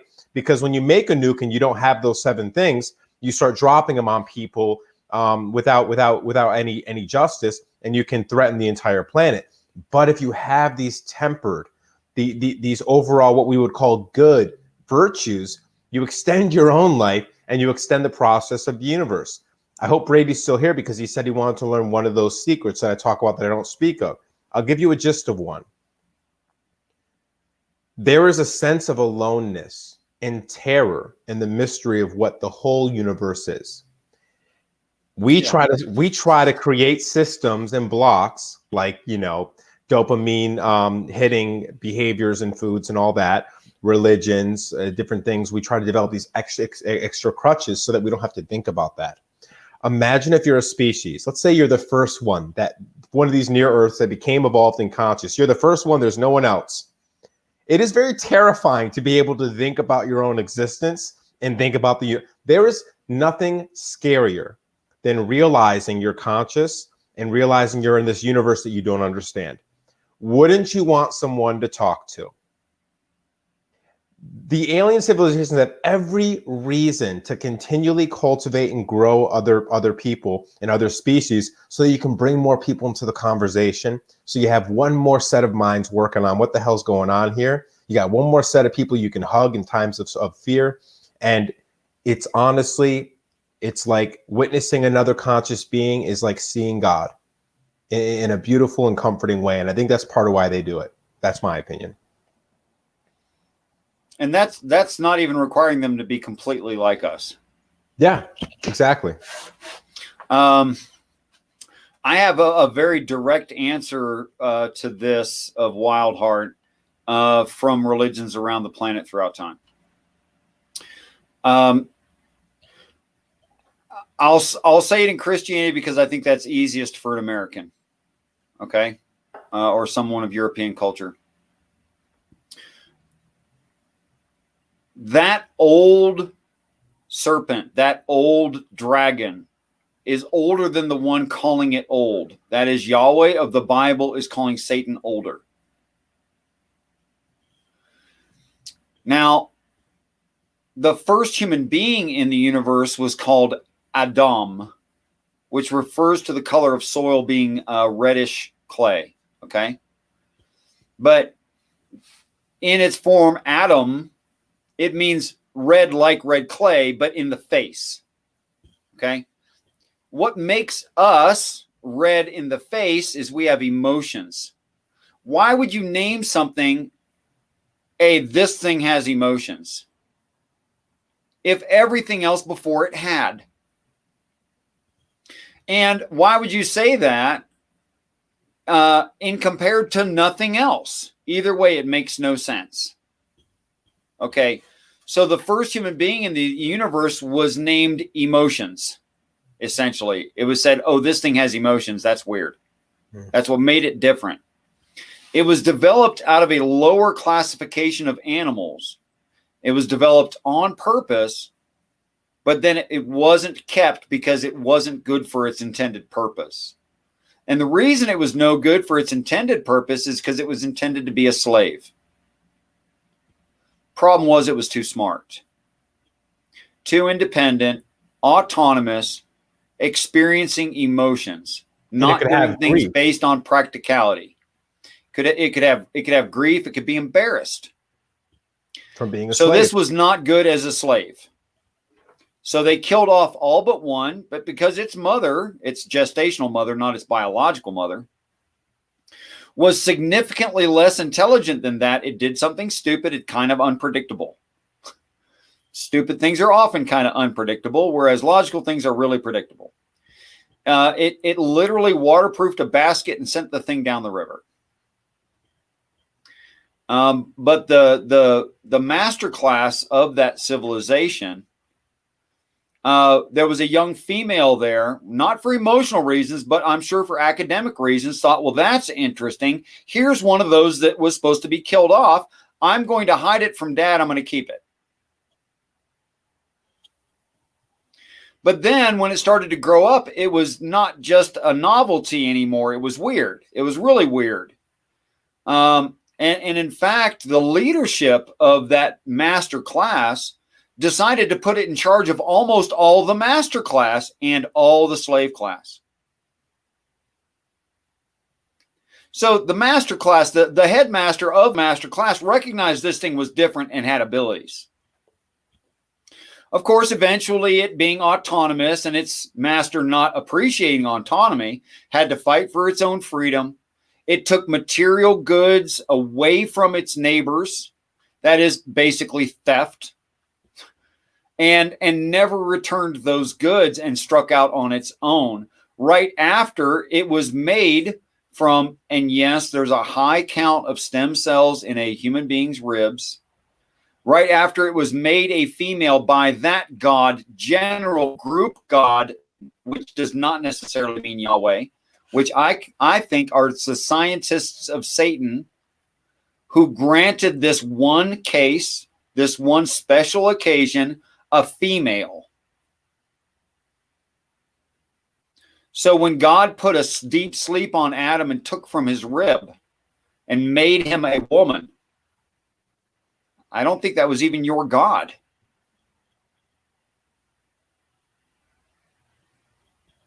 Wow. Which is why it's general and group God, not Yahweh. So who is Yahweh to you? So one, would you relate Satan to the gray alien? I don't know what Satan itself would, or himself. I don't know how they even reproduce, actually. I would assume that if they went through a naturalistic evolution-like process, and the reason that we all look related is because they used known materials to manipulate to make us, that it would be slightly different from us, but we might have some of its DNA. Wow. Okay. Which maybe explains why we're so subject and fragile when it comes to immorality, why we are persuaded so easily. Because maybe some part of us just doesn't understand morality at all. Wow. And why maybe some other people are much more like let's say sociopathic. Maybe they have more gene expression in that, and that's why you can't relate to them. You're like, why is it that you really don't think there's anything worth being good about? I wish I had all those answers, but they certainly work to explain a lot. Can I tell you one vision that I had that I've always had a little bit of a difficulty working out, but literally as you're talking now, it's helping me. I once had, so I have like about 4 different experiences regarding like out of body states or whatever, like lucid dreaming, astral projection. One is this sort of dream where I am made aware that I'm dreaming, but then I'm also made aware that there's a teacher in my presence, a high teacher in my presence, and telling me important information. So this is one of those experiences. I'm in a dream, and all of a sudden it's like, hey, wake up, but don't really wake up. Just wake up in your mind. Okay, so, and then I have the immediate understanding that I'm having a transcendent experience that goes beyond this earth and goes beyond my body.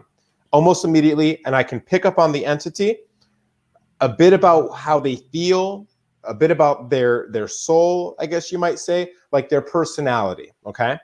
And I can tell if they like me or they don't like me. This one is only dangerous because of the things they know and the things they're willing to teach me.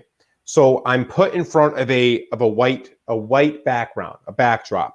And it looks a bit like one of those old-fashioned movies, black and white, but it's kind of like there's not enough frames, so everything seems kind of weird. And a bunch of birds fly in on either side. It's all in black and white, and the birds, once they get in the middle, they start spinning into a sphere. And they're spinning, and they're spinning, and they're spinning, and they're black and white, right? But they spin so fast that they start to turn gray, and then it turns into a silver sphere. And there's a voice that says, there is one, the great architect, who manifested all things and has all the secrets. Mm-hmm. And its name is, and then on the backdrop it said Lucifer, Satan, devil. And then it was over. And I never quite understood exactly what that meant. And I don't know if you have any take on that. The only thing I would say is architect is not the greatest job. Yeah, exactly. Actually, loving parent is the greatest job. I mean, It's fine to be the architect. That's fine. Mm-hmm. And I'm willing to accept that as true. Yeah. That all the angels, both black and white, are essentially belonging to the architect, that the architect started this whole thing. I'm okay with that because the architect is so different in kind than I am.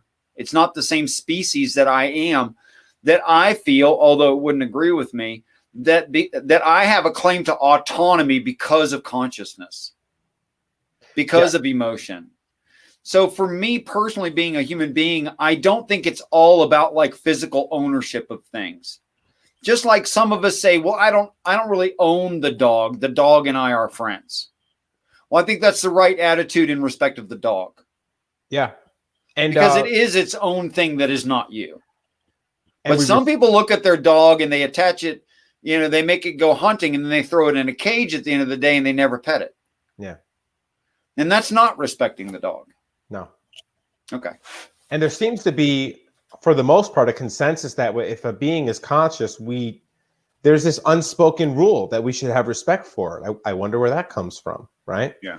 But something else I thought about is when you were saying that the mother, you said not the biological, but the gestational mother.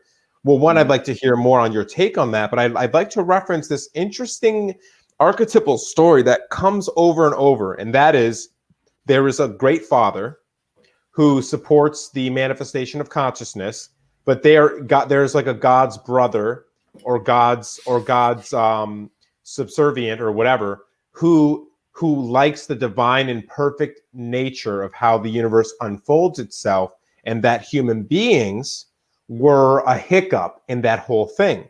Now, what is an architect but someone that tries to create a perfect material creation of something? Right. You have the story of the engineer and the medium, or the architect and the medium Sure. being Sophia being related to wisdom, right? Yes. If this species created us, it wouldn't be wisdom that made them want to get rid of us, dispose of this. It would just be data, knowledge, whatever. But practical knowledge, yeah. Yeah, but Sophia, having wisdom, right, knows that this conscious being has its own rights. That there may be some greater thing to unfold in the future if we allow this being to be. I think the only thing left to say about that is the architect cannot respect Sophia. Absolutely. It's not capable of it. To ask it to do that is to ask it to be not in its own nature. Wow. Man. Oh, God. Rich, every time I talk to you, more and more things connect. It's amazing. Actually, Wildheart, I think your objection is quite fair. However, it is based in traditional Christianity, which the Bible speaks out against.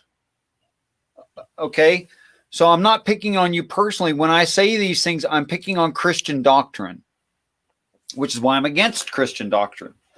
Would you sacrifice yourself to yourself in a backwater part of the Middle East? Sorry, angry atheist alert. I love the honesty. He's saying Christians claim that Jesus is, and yes, the Bible says it, but not the way Christians explain it. That Jesus is God. So Jesus is both the angry tyrant and the satisfaction of the tyranny. Yes, I know. I'm sorry.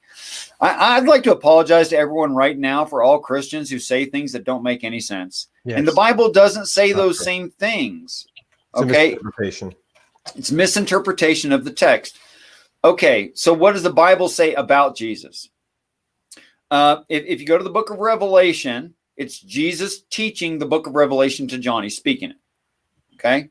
And John's just writing it down. John's an innocent. He doesn't even know what's going on. All right. Or at least that's the character doesn't know what's going on, who's writing it down.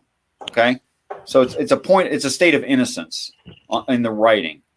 And Jesus said, for him, singular, go look it up, singular him who overcomes, I will give to sit in my throne as my Father did for me.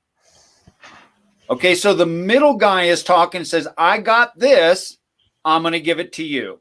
You singular, not you plural. Because he's talking about the one who overcomes. That's why it's written to the one who overcomes. That's why it's written that way. Now, Christians in pride would like to say, ooh, I'm going to overcome. I understand the Bible. I follow Jesus. I'm good. Wrong. One does. Either that or Jesus gets nothing special ever for all of his work. All his hard work. And all of his hard, just throw it away because every Christian gets that anyway. Because why would he agree to this based on every Christian gets? All you got to do is believe in God. He gets the same thing. Why would he kill himself why would he let himself get killed on the cross? Why would he do this stuff? Okay. So the story is not God sacrificing himself to make up for his creation, which he made faulted. That's not the story. The story is human beings are faulted on purpose genetically. We're tied down. We're restricted. So that we can be ignorant. So that we can experience things you wouldn't do if you had wisdom. And other people wouldn't do to you if they had wisdom. They just wouldn't do it. All right. And that negative situation allows you to be in pain, so that you can appreciate other people's pain, because you've experienced pain. Talk to someone who's never experienced pain; they don't understand yours. Try it. Go talk to a 5-year-old about a broken leg, and they're like, "Yeah, I know just what you mean. I scratched my knee last week." No, that's not the same thing. That's your perception of pain versus actual pain. Okay? So it takes experience to have true empathy. You can have book knowledge. You won't have empathy. You won't have the real sympathy that you should have. Okay? So we're allowed to be in pain for a short time. And then the pain stops and we'll be fine. Okay? So we're ignorant on purpose. That's by design. The first one to become the truth, to learn the truth, to know the truth, the way, and the light, is called the hero of the story. You can call him Buddha. You can call him Thor. I don't give a crap what you call him. You can call him Jesus. That's fine with me. So when he starts to participate in a set of ideals that others have already participated in, he becomes of the order of Melchizedek in the Bible. Melchizedek being something that is the highest, having no mother, no father, no lineage, abiding in righteousness, and is the king of peace. That's a description of God. Okay? So he becomes of the order of Melchizedek, those that participate in God. So it's a lineage. It's not God sacrificing himself to himself. That's not what it is. And I mean, go look at everything I just said. That's totally biblically consistent, ignoring no part of the text.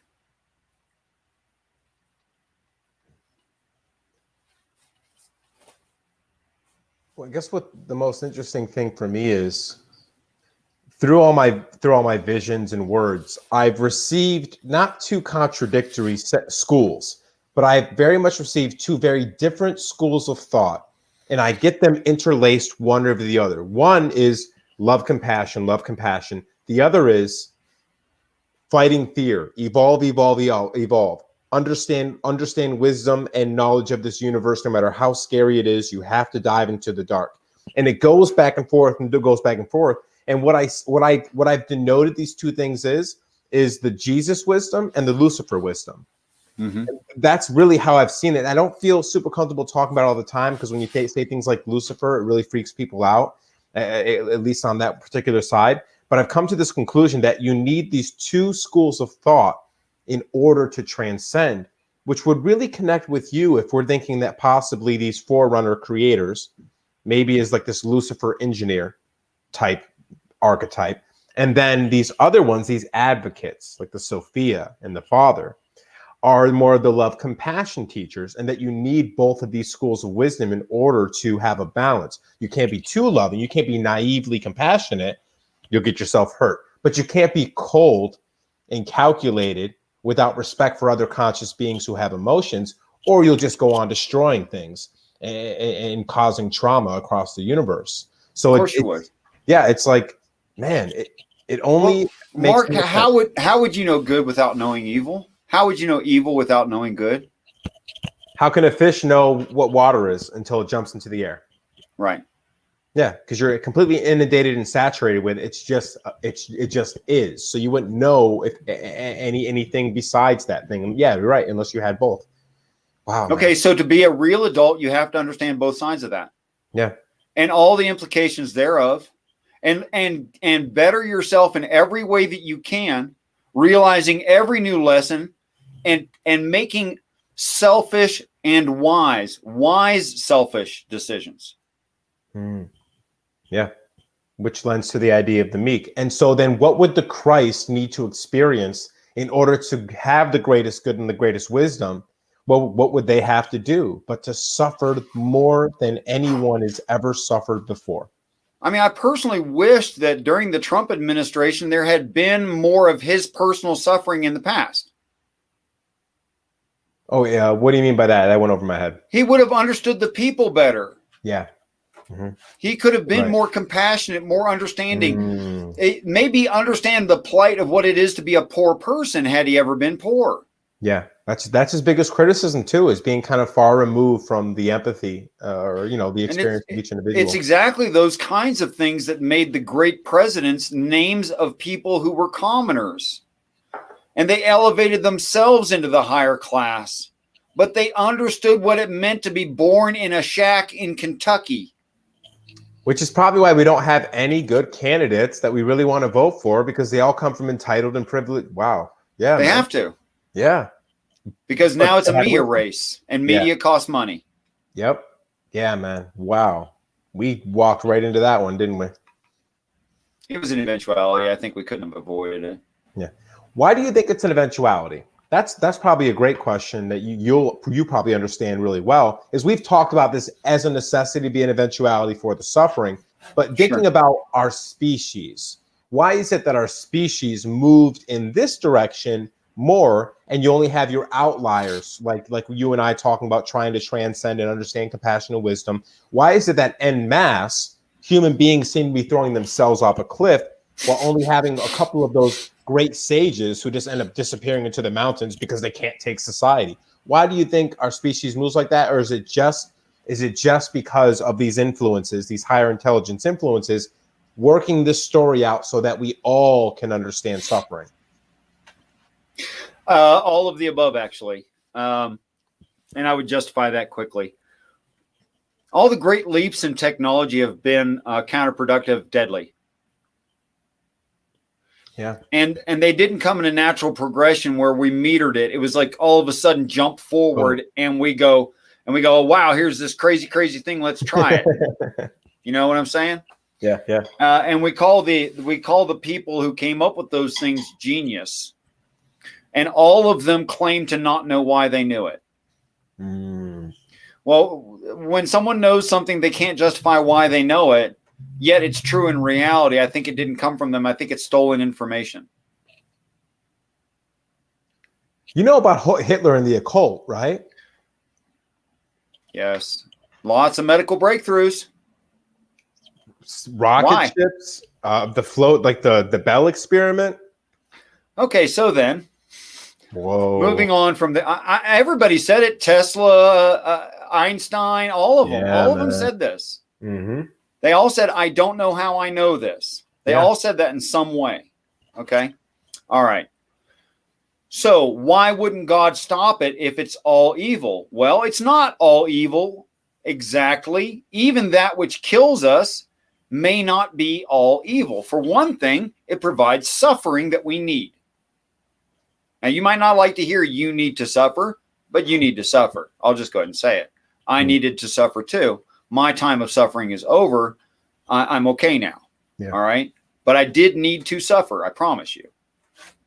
And it brings us forward in technology. Okay. So our ancestry has to allow us, and even at time hold our hands and walk us across the street into technology. And by walk us across the street, I mean invasion of North America, where they were forced into modern technology.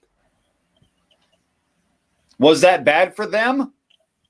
Depends on how you look at it. So it forced them into modern technology. Now we have Native Americans driving cars. They would not have done that. They didn't care. Their whole thing was live well in your environment. That was their whole thing. All right. Not change your environment. They never domesticated an animal. Nothing. They didn't like that kind of stuff. So whites forced them into technology, but now they drive cars. Mm-hmm. But you can never expect them to accept spaceship without first driving car. Okay, so was it good for them? Depends on how you look at it. Yeah. So God wouldn't stop this technology, this natural progress, and even leaps forward that endanger us, so long as the time frame works out correctly, to where at his arrival we understand it, we can get it at least at a very, very basic level, and we can accept what's going on. And the vast majority would. Wow. So it's still, and the Bible and other places say, those participating in God agree that what is best for a very, very small group of us, that can benefit a very, very large group later is that we have suffering, but we increase in technology, but we're hidden from the full truth of the universe for a time. It makes a lot of sense. You don't give a 5-year-old a gun and a cell phone. I'll tell you what, for me, Mark, this solves the Euthyphro dilemma. This solves the what's that? The guy said, "Why don't spaceships show up?" This solves the likelihood of the Earth problems, the evolution problem, the relationship between species problem. I mean, I actually see nothing that this doesn't solve. You're right. And it all falls back on a quite logical theory that we're not the only ones in the universe and that some of them are more advanced than us. And pride and abomination. How many religions say don't have pride, don't have pride, don't? Mm-hmm. Oh, I let me think. Oh, yeah. Oh, all of them. All of them. Even the alchemical pursuit, because I've learned most of what I've learned through alchemy. It's all the same story. It's the same process. It tells you to do the same exact things. It tells you the reward is the same at the very end once you've transcended. It uses sexuality ideas to understand the merging of divine and feminine. I didn't know that about alchemy. Yeah, there's the merging of the divine, feminine, and masculine. There's the hermaphrodite, which I've talked recently about it, and because people don't know what I'm saying, they're saying, "Oh, we don't use that word anymore for people. It's offensive." I'm like, I'm not talking about people. I'm talking about a principal idea of the masculine and feminine energies. You know, there's a lot of, and I have nothing against this idea of non-binary and all that, but that's not what I'm talking about. But you see how these political ideas are infringing on universal things that are just true about, you know, the Earth is impregnated by photons. Funny that the photon looks like this. The Earth looks like an egg.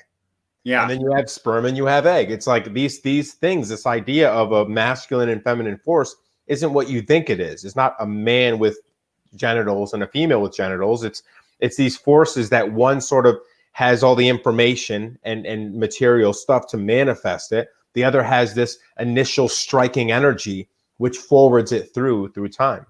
Activation, yeah. Yeah. So who do you think this mother is? You talk about the gestational mother. Can you explain that out a little bit if we still have some more time? Okay, so a naturalistic process happened resulting in a race of beings that were very, very technologically advanced and not very happy with their environment and not surviving well. So they started changing their environment, making it a little bit softer. Because who wouldn't? I mean, who really wants to live in the middle of Australia? Pretty much nobody wants to live there. But that might be what Satan's planet looked like, was more like the middle of Australia. Something more like that, where it's just tough to live there. Yeah. So we have samples of those kinds of plants and animals on this earth, and that's fine. But that's not the easiest place to live. So if you had the ability to, the first thing you'd start doing is making it easier to live. Like you'd change plants genetically where you could consume them easier and digest them better, and the same stuff we're doing right now. Mm-hmm. Yeah. But it was already most of the way there when we got a hold of it, and it was all in the genetic code before we got a hold of it. And isn't that interesting? We haven't changed any. We've spliced stuff and we've pressured stuff, but it just does what it could do anyway. It doesn't do anything new. Yeah. And I think only bias makes you say it did something new. You're wrong. It didn't. It always had that ability. It just never was forced into that situation before and had to epigenetically start coding for those abilities. But the ability was always there.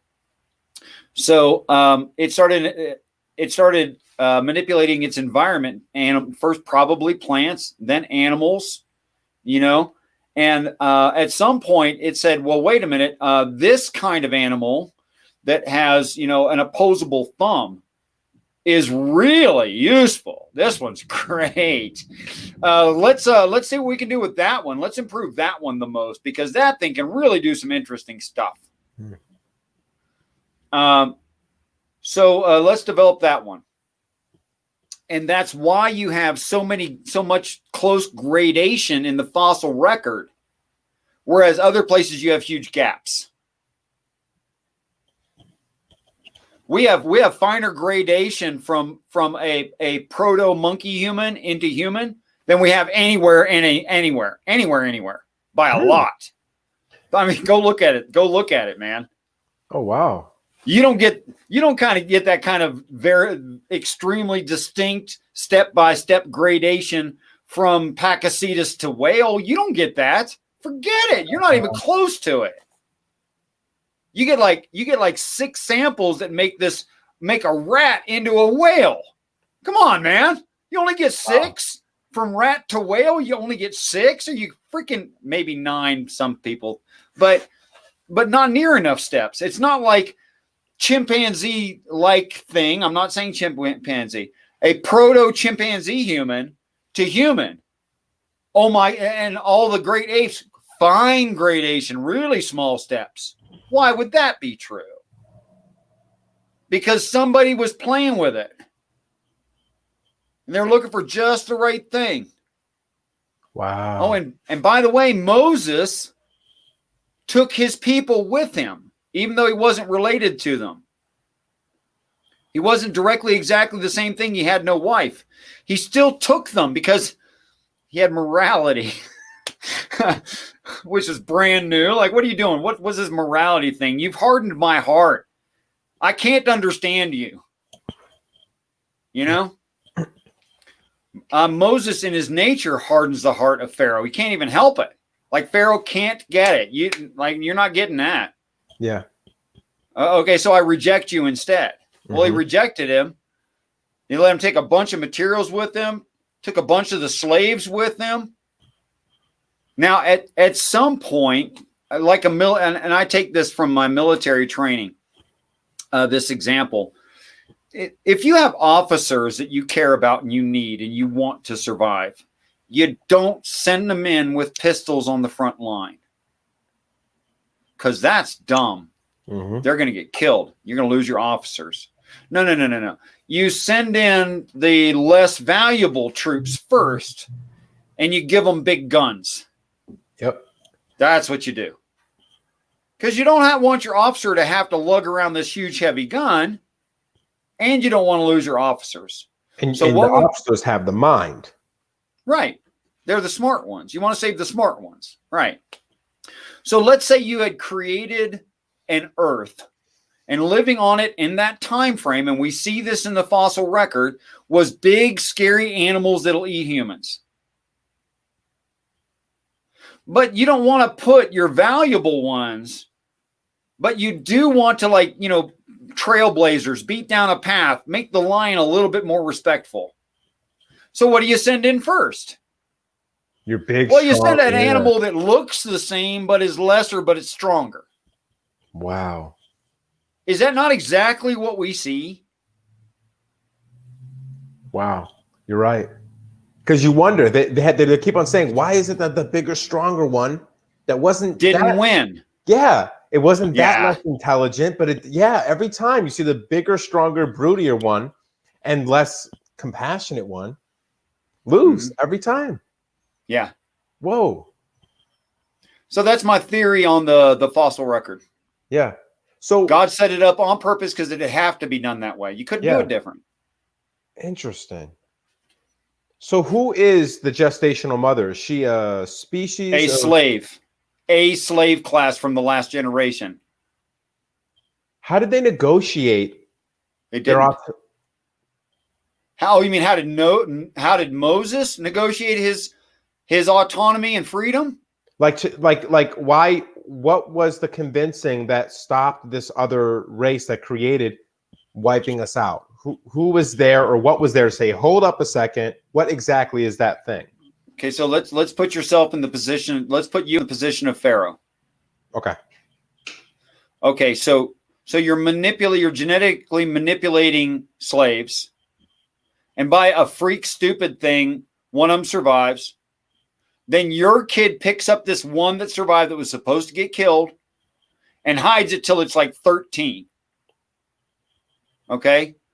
And then you discover this thing, and it's like a living, interesting thing. Maybe it did something weird to get your attention, and it grows up, right? And you put it in charge of everything except for your direct family. It's in charge of everything, Mark, the whole country. Okay.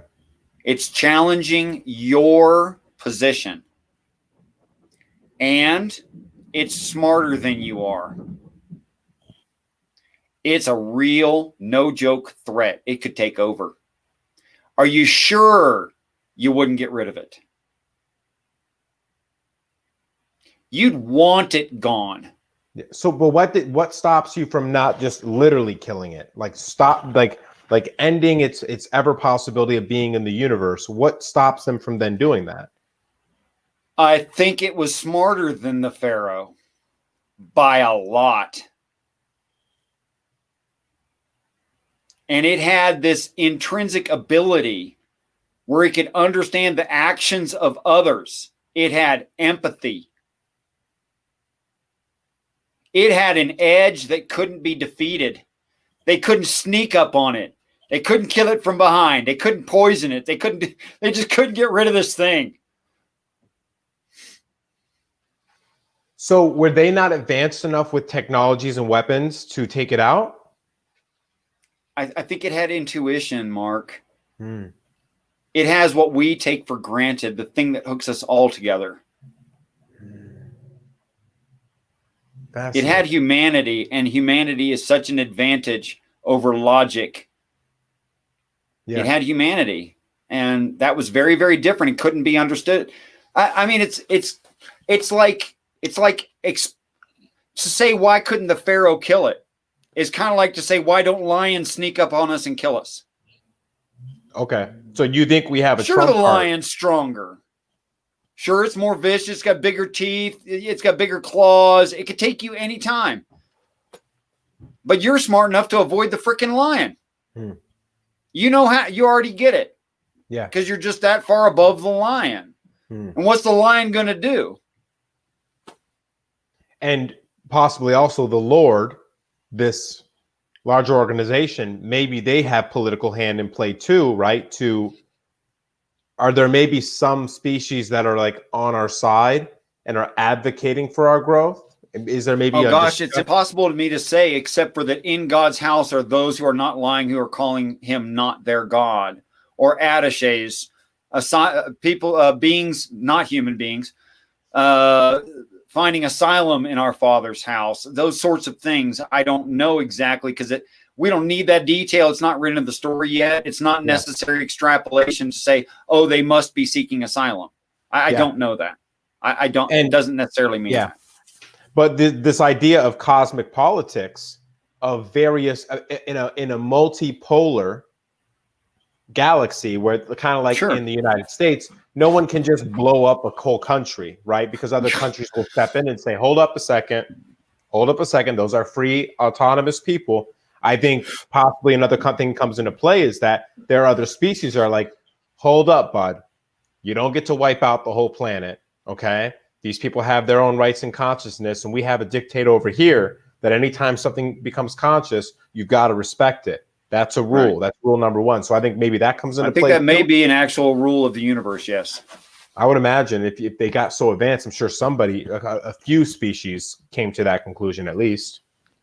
Even just out of selfishness, you'd almost come to that conclusion. You know? Because then they have to respect you too. You wouldn't have to be hugely sympathetic to say, wait a minute, I'm alive. I don't want to die. That thing's alive. It probably doesn't want to die. It's just logic. Wow, yeah. It's kind of like the Book of Enoch, right? Where he talks about all these levels of the angels and how some angels came and taught man metallurgy and taught them war at a certain time. And then you start saying, this sounds a lot like an alien species slowly introducing technologies to us. Well, I think much like 2001: A Space Odyssey, something had to get us going. Yes. The monolith, right, is what you're discussing, that symbol? Yeah. And I think that monolith represents the Watchers, actually. And there was a set of Watchers to every peoples around the world. They called them messengers. Do you think Thoth was one of the Watchers? Tell me the story of Thoth. Kind of the same as Hermes. Thoth was the scribe of the gods, who taught Egypt the ancient wisdoms, and allegedly lived for, I think, hundreds or thousands of years on the planet, and would be the intermediary between God and man.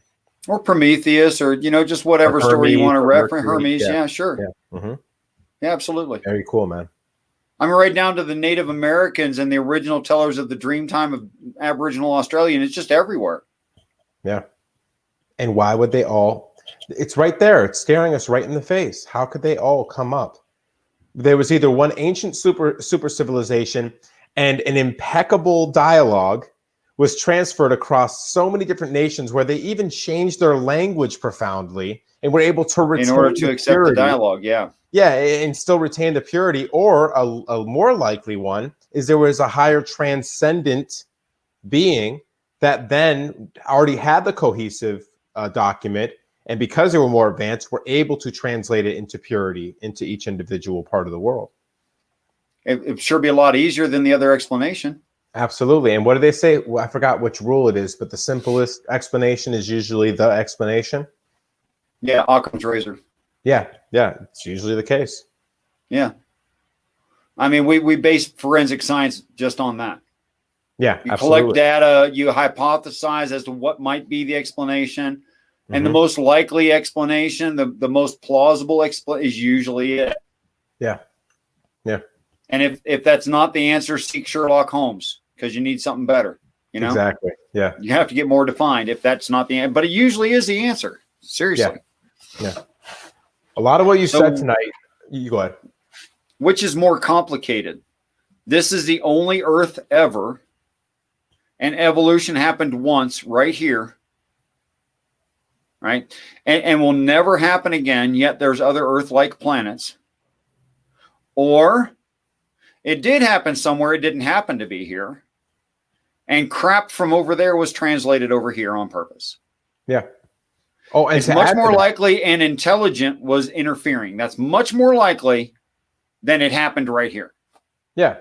And to add to that, human beings back then had a proclivity to write stories and couldn't distinguish fact from fiction, which somehow swapped on its head one day, and we don't know when that happened. It just did.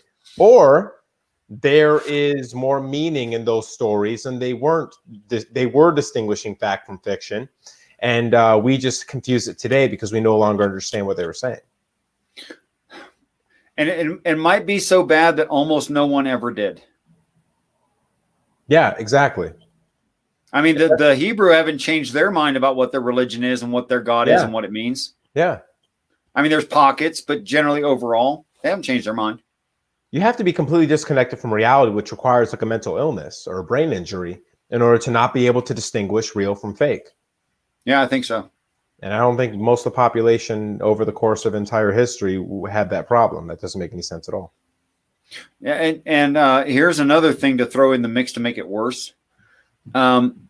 Any species will collect genetic defects. Now, when that species collects enough genetic defects, they eventually go extinct. But extinction is the result of any species. That is the end of that species. But we just had a 3.6 billion year run to get to where we are right now. Yeah. Think about that. Yeah. Okay, no. Oh, I see what you're saying. Yeah. That's what I mean is, it just seems kind of crazy compared to anything else. I didn't mean no like I'm arguing with you. I meant no like that's not even reasonable to believe. Yeah. You're right. Like the likelihood of getting to this kind of an animal that you are from a wrinklebag circle mouth. Actually, that was its name, wrinklebag circle mouth. I'm not kidding you. It didn't even have eyeballs or light sensitive spots on it. Exactly. But and that's supposed to be the most ancient form of a human, the first one-celled that became human. Wrinklebag circle mouth. Look it up. I'm not kidding you. Oh, wow. Yeah. And lots of other problems. Like there's no development of the chordata eye other than not in the chordata family, by the way. To find the formation of the eye, you have to go to something that doesn't have a backbone. Really? There is nothing with a backbone ever had a different eye than yours. Nothing ever. That's right. Oh, wow. You got different lens shapes, different amounts of rods and cones or lack thereof, right? But same exact eye. Interesting. Well, which lends to what you say about like sometimes you'll find these anomalies in the record. It's like they're like you said, they're just dropped out of the sky. Yeah. Too much. Let's call it a night. Yeah. Let's call it a night because we're going to do this again and we're going to do it again soon. Absolutely. It's been great. Absolutely. And you've really helped me add a lot to my theory. I've been doing this new meditation that had some very interesting physical effects already. And you've just furthered my ability to understand what needs to happen.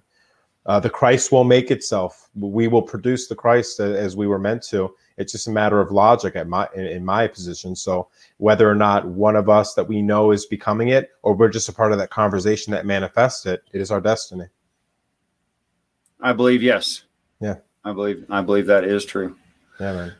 All right. So my cigarette alarm has been going off for, I don't know, an hour and 20 minutes or so. I sure do love these talks, though, Mark. I got to tell you, brother, I appreciate you. And if someone had any amount of trust in what I'm saying because of something that I said, and I could translate some of my experience, and in listening to the things that you say, I know you did actually pray. I know you're not making these things up. You can't. In my experience, a person wouldn't have any reason to make it up because it actually takes away every like physical advantage that a person thinks is valuable in life. Yep. It makes you devalue those things. Yeah. Simultaneously prospering you, which sounds really weird, but it's true. But I know that you're not making these things up, and I appreciate that you have prayed, and I appreciate the chance to talk with you and other people. Welcome for the first time, Gavin Hurleman, and I'm going to say this probably poorly, Lena Powell, and of course the returning Wild Heart 666, Brother John, and Doubting Thomas. Thank you all very, very much. And there was a couple of people who watched who didn't log in, but I appreciate you guys too. So closing thoughts for tonight, Mark. You kind of already said it, but I would invite you to say whatever you like. Just to basically say what you've inspired me to do is to continue trying to maintain an absolute focus on what I envision as the highest and most righteous way to be as a person. I mean, I'm motivated for reasons I believe that when we do that, that sets off a chain reaction across the world. Just imagine what the world could be. 2020 is a perfect example. We're being conquered by the media. We're being conquered by the internet. We're being conquered by this virus. We're being conquered by our own inability to communicate with each other. This isn't normal or natural. In fact, 10, 20 years ago, none of these problems were these gigantic things. Wouldn't you want to alleviate those things? The first place to start is with you. And to dream of a better world. When we dream, that is how we begin to create. That's why movies inspire things to occur in this reality. So I guess that's my last thought is regardless if you believe me or Richard, think of just pushing in whatever way you can for a better world. I mean, that's all we're really asking at the end of the day is to manifest greatness within yourself. And so maybe you inspire it in somebody else. Amen to that. Amen. We could all use a little bit more of that. Yeah. A little bit more compassion, empathy, understanding, and love. Could all use a little bit more of that.